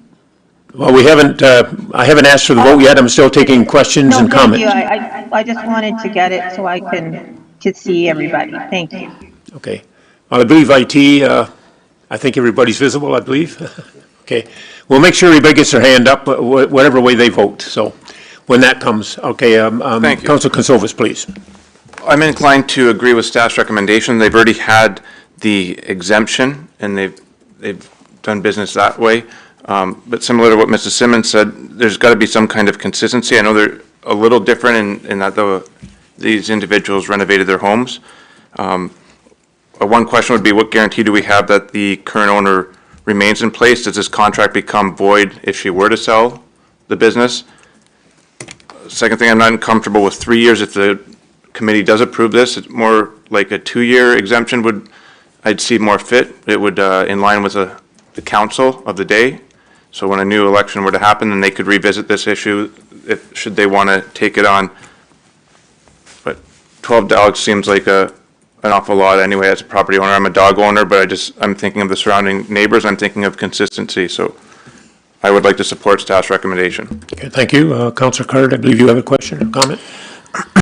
Thank you, Mr. Chair. Yeah, I have deep reservations with this one as well, similar to the other comments about consistency. I appreciate and applaud Miss Adam, the work that she's done to ameliorate the effects of the business with the surrounding neighborhood. And yet, at the same time, there isn't a promise of that continuing into the future. And I think for consistency's sake, this is a very difficult one because I don't want to negatively affect an established business. It's made significant investments because the decision was made before to grant the exemption now a couple of times, and but at the same time that this is a very difficult one, and I don't think that it's just the changes to the house to make it an occupational business as was noted, because I think if the previous applicants came back in and said, well, we'll do the same thing with our house, you can give us a temporary exemption too, I don't think that the committee would do it. So I think that in both cases, I don't think that this is the appropriate location for businesses of this nature, but at the same time, I think because of the exemptions that have been granted, it is a lot bigger of an issue to deny this now than it would have been initially. So I am definitely struggling. Can I maybe speak to that? Can I go first? Can I go first? Councillor Quinte wants to make a comment, and then Ms. Sanders, I'll get back to you, please. Thank you. Okay. So this situation is definitely unique. The history of this file occurred long before 2017 when Chris's doggy daycare was operating and came to council and the committee through a complaint process. And because the business has been operating for an extremely long time, I don't know the exact number of years, but I want to say like it's over 15 years that the business has been operating, which is prior to 2017. So when in 2018, as Councillor Card has already mentioned about a business, we're talking about a business that is generating income for not only the property owner, but there are staff members here that are working for Miss Adam. And if we don't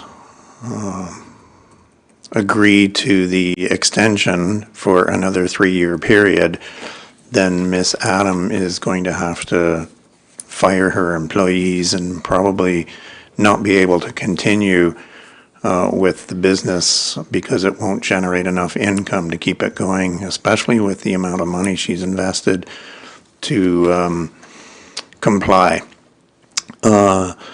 So, as I've mentioned before, I do agree that this business is in the wrong spot. I'm not suggesting that the business is in the correct spot. And I told Miss Adam this before, that her business is in the wrong location. But this 3-year term was agreed to only because Miss Adam was running the business the way she was running the business. She was prepared to make a considerable investment in the property so that she could have the exemption.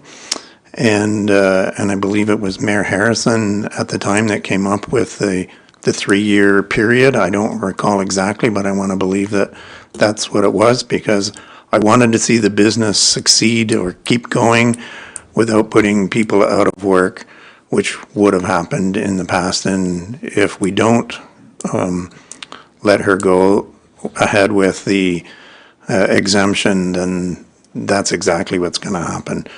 and it'll all be for naught when this business owner has been operating her business in a successful manner. And I do understand that it doesn't fit the neighborhood, which is exactly why I think the 3-year term is perfect, because that way any other person would still have to come forward, and if I'm sitting on the council at that time, which I doubt that's going to happen, but if I was, or if I had to come back and support Miss Adam in the future, I would. But if it was any other business person, I would not support it and I would shut it down. But so that's my feeling. I've been there. I've spoke to Miss Adam. I've spoke to Phil Lappin, the chief building official. Yes, I've discussed with Mr. Jardin in the past about this property. I do agree with him that it does not fit in this location. So if Miss Adam were to sell her property and move her business to an appropriate location, I would raise a flag and hold a party of some sort, because then we wouldn't have to deal with the exemption any further. However, the variance does still apply and would still apply from now until Lord only knows when, until I guess in some future date, a property owner could come along and ask for the minor variance to be removed. I guess they could do that, and then the council of the day could make that happen. So I'm still going to support her continuing, and I urge the committee members to do the same. Thank you, Ms. Sanders. I'll give you one last kick at the can, as they say. And only to comment to that. Now, this was brought up in prior meetings, and I'm going to reiterate it just very briefly. If and when Miss Adam decides to sell the property, she knows she's selling it with the minor variance. So she is going to sell it to somebody who is very familiar with her protocols, very familiar with her written procedures, very familiar with how she meets and greets, what is the specifics of what dogs can come and not come, how the business is to be treated. She would even be there to monitor it to make sure there's no questions as to what is going on. And secondly, she would make sure whoever took on this business she would tell them that they would have to really show the committee that they are following everything she has done for the last 15 to 20 years at this business, and that it is not a guarantee of 15 and 10 dogs. They would have to work at it just as much as she works at it to make sure that things are running smoothly. So she wouldn't just go up tomorrow and sell it to the biggest bidder. She would make sure she's selling it to someone who is just as committed as she is in this endeavor, because she knows what she's selling. And that's what I wanted to add here, Mr. Chair. Okay, thank you very much. Okay, committee, is there any other questions? Councillor Card, before I... Thank you, Mr. Chair. Very quickly, to Director Jardine, does the council, the committee and council have the ability, if there were some developments on this file, for instance, a sale or complaints start emanating from the neighborhood, is there the ability to revoke the exemption before the 3 years is up? Staff, please. Through you, Mr. Chair, I think the answer to that is technically yes, but the only route for that would be for a city-driven bylaw amendment, which would be appealable. I would imagine that by the time you get to an appeal on that, your 3 years would probably be out. I wouldn't recommend that as a course of action. I'll wait and see. Again, the zoning is not, I think there's a couple of things. I think the zoning is not meant as a kind of temporary zonings they are what they say, what it says on the tin. It's a temporary use. It's intended to be for a temporary period, and then after that temporary period, it goes one way or it goes the other. It becomes formalised or it stops happening. That's usually the way. It's very unusual to get repeat temporary use bylaws, but it's also not meant to be some kind of tool that the city can use to negotiate good practice. I think that would be a very dangerous road for the city to go down. You'd probably lose through some form of appeal, I would imagine, on that, if you took that approach. So I wouldn't recommend that as a, if your goal is to say we'll apply the temporary use, but as soon as we receive some complaints, we'll go in and we'll try and do a city-driven amendment to remove it. I wouldn't recommend that. That would be a long, arduous path for the city, high expense to taxpayers, and probably not a good result for the city. Councillor Curran. I was just going to suggest then, I don't think I can support the 3 years. I would be willing to, given the circumstances, support a shorter period of time, seeing as there is no ability to revoke. But I understand and don't want to shut down a business. Previous decisions have been made that have led us here. We cannot change that now. But I can't support the 3 years with no ability to revoke. Okay, we have a motion on the floor to support renewal of the application with the same conditions that has been in the past. I know that's proper wording that you would want under the... Sure, I can help with this first. Perfect, let's vote. But anyway, that's long and short of it is to renew the application exactly what has been in the past for a 3-year period. All right. Everybody understand? Okay, all in favor of the motion as presented? It's lost. Okay, I'm looking forward to some person. Try 2 years, Mr. Chair. Sorry. Try 2 years, Mr. Chair. Okay, do we have anyone that would second that? I'll second it. Okay. All in favor of the same conditions, only for 2 years? Carried. Thank you. Okay, your comments regarding the applications and staff reports are being recorded and will be forwarded to the members of council together with the minutes of this meeting. Council will make a decision to approve or refuse the stated application at the regularly scheduled council meeting of Wednesday, January the 17th, 2025. Okay, now we move into public input. Anyone like to come forward and discuss any matters which has been before us, or something out of the blue maybe that might be concerning? Seeing none, thank you. We move down to presentations. We have none. Delegations, I don't see any. Decision items, none this evening. And printed information, we have A, B, and of our zoning bylaw amendments, building department, and committee, site plan committee minutes. I would entertain a motion to approve all of those and entertain any questions that might be arising from them. Moved by Mayor Harrison, seconder. I'm going to say Mayor McHugh, but I guess I better not do that. He hasn't got a... That'll be 2 years from now. Yeah. Councillor McHugh. He's always parking in the mayor's spot when the mayor's not here, so it gets... He is. I think we're going to have to start charging him. Okay, are there any questions or comments regarding those minutes? Seeing none, all in favor? Carried, thank you. And non-printed information, you have none.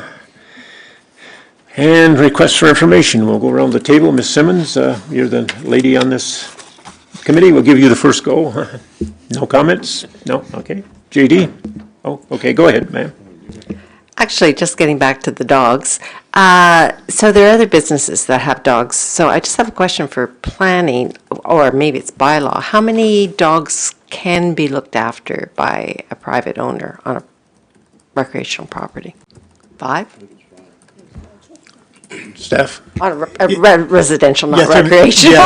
Through Mr. Chair. So in a rural area, 5, in an urban area, 3.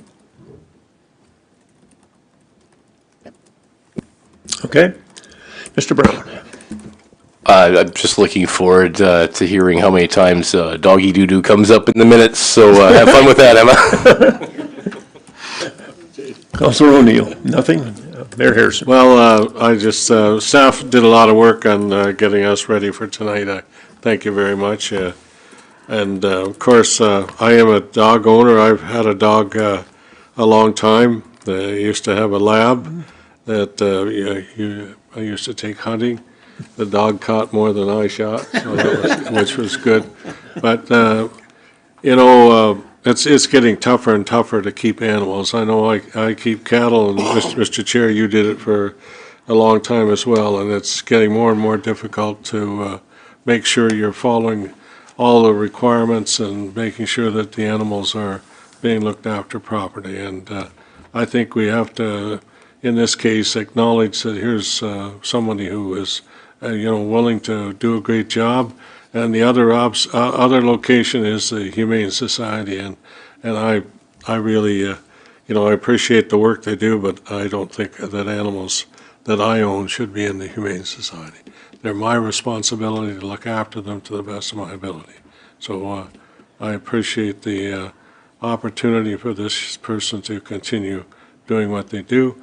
I also want to thank everybody for the work, and let's hope that, Tomasso's keep making pizzas in 2025, and that we all eat well over the holidays. I'm sure that I will. I know I will. So Merry Christmas and Happy New Year, and thank you.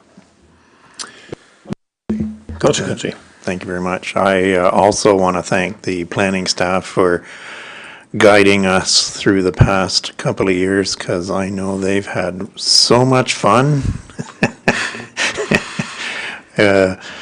with our official plan. Only took, 18 months for the province of Ontario to give it its blessings, with some growth opportunities for us.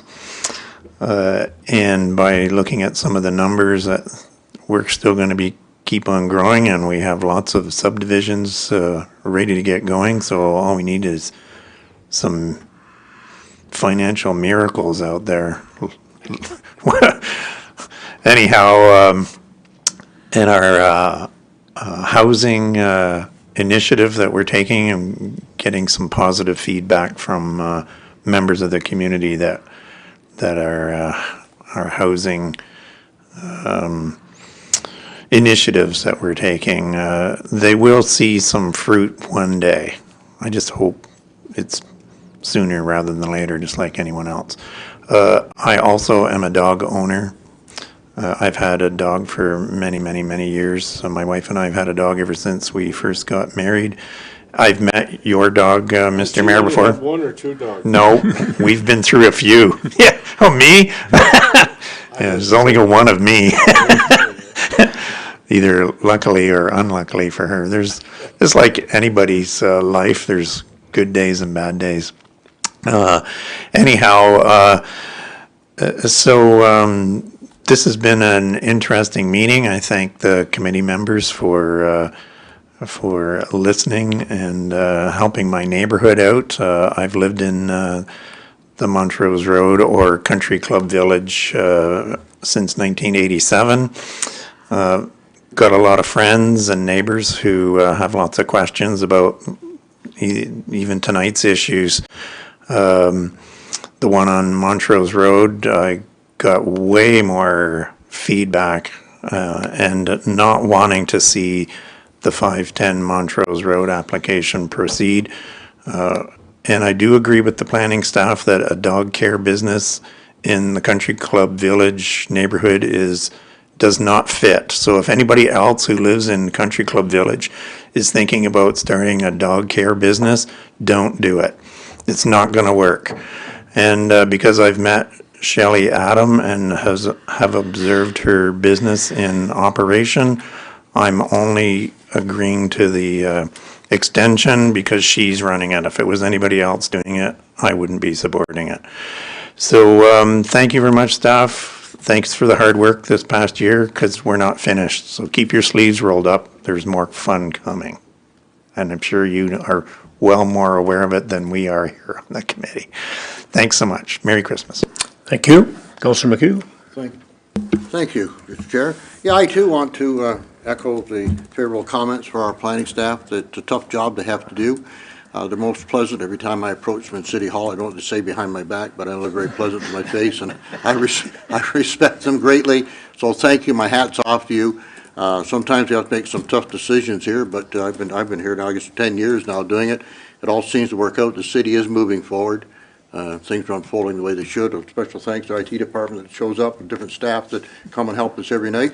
And a big thank you to the public that do show up, that do show a genuine interest and give us their comments. So on behalf of myself and my family, I want to wish everyone here a very Merry Christmas, Happy Hanukkah, Happy New Year. However you celebrate it, all the best, and looking forward to starting year 11 here next year. Thank you. Councillor Kasovas. Just to a happy and safe holiday season. Thanks. Councillor Card. Thank you, Mr. Chair. I would echo the same and appreciate all of staff's work throughout the year. And it's certainly not an easy committee, a lot of hard decisions. And, I think even the opposition that will come out to some projects, I think that even that comes from a place of realizing Quinte West is a great place to live. It is the best. They don't want that to change. And not an easy decision too often that we have here, but I appreciate all the staff's work. They prepare us very well. The reports are great and set us up for success. So Merry Christmas, Happy Holidays. Okay, thank you. Aaron, I see you're on the screen here. Would you like to make any comments? I know you weren't able to attend tonight, but here's your chance. I'm good, thank you. Merry Christmas to everyone, that's all I have to say. Okay, thank you very much. Got one new stuff. We've heard new IT. Yeah, and I want to thank our staff, all of our staff, but also maybe if Tess could introduce your cohort in the operation of the electronics there to the rest of us. I know council, we were introduced a week or so ago, but maybe the rest of the committee here might be interested in knowing who your helper is there.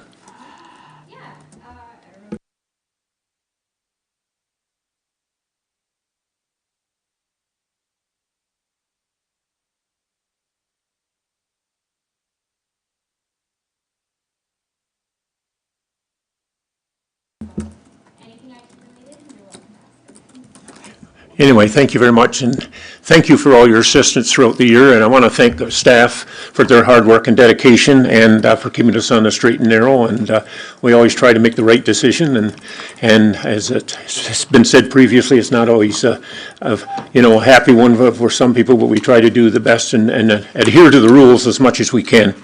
And I want to thank the committee for their hard work throughout the year and look forward to 2025. One other piece of business here. Unfortunately, I got to announce I'm going to lose our lovely helper here, Miss Emma. And I don't know whether it's the chairman or not, but I seem to go through a lot of planning secretaries all the years I've been sitting here. I think Barb Hunt was the longest one I sat with, but anyway, I know she's moving on to bigger and better things, and I want to thank her for keeping me on the straight and narrow and all my scripts and everything I have to read from, and thank you and wish you all the best. But I also want to pass on to everyone, I hope you have a Merry Christmas and a happy and healthy and prosperous New Year. We look forward to working in 2025. Thank you. I would entertain a motion to adjourn. Ms. Simmons, Mr. O'Neill, carried.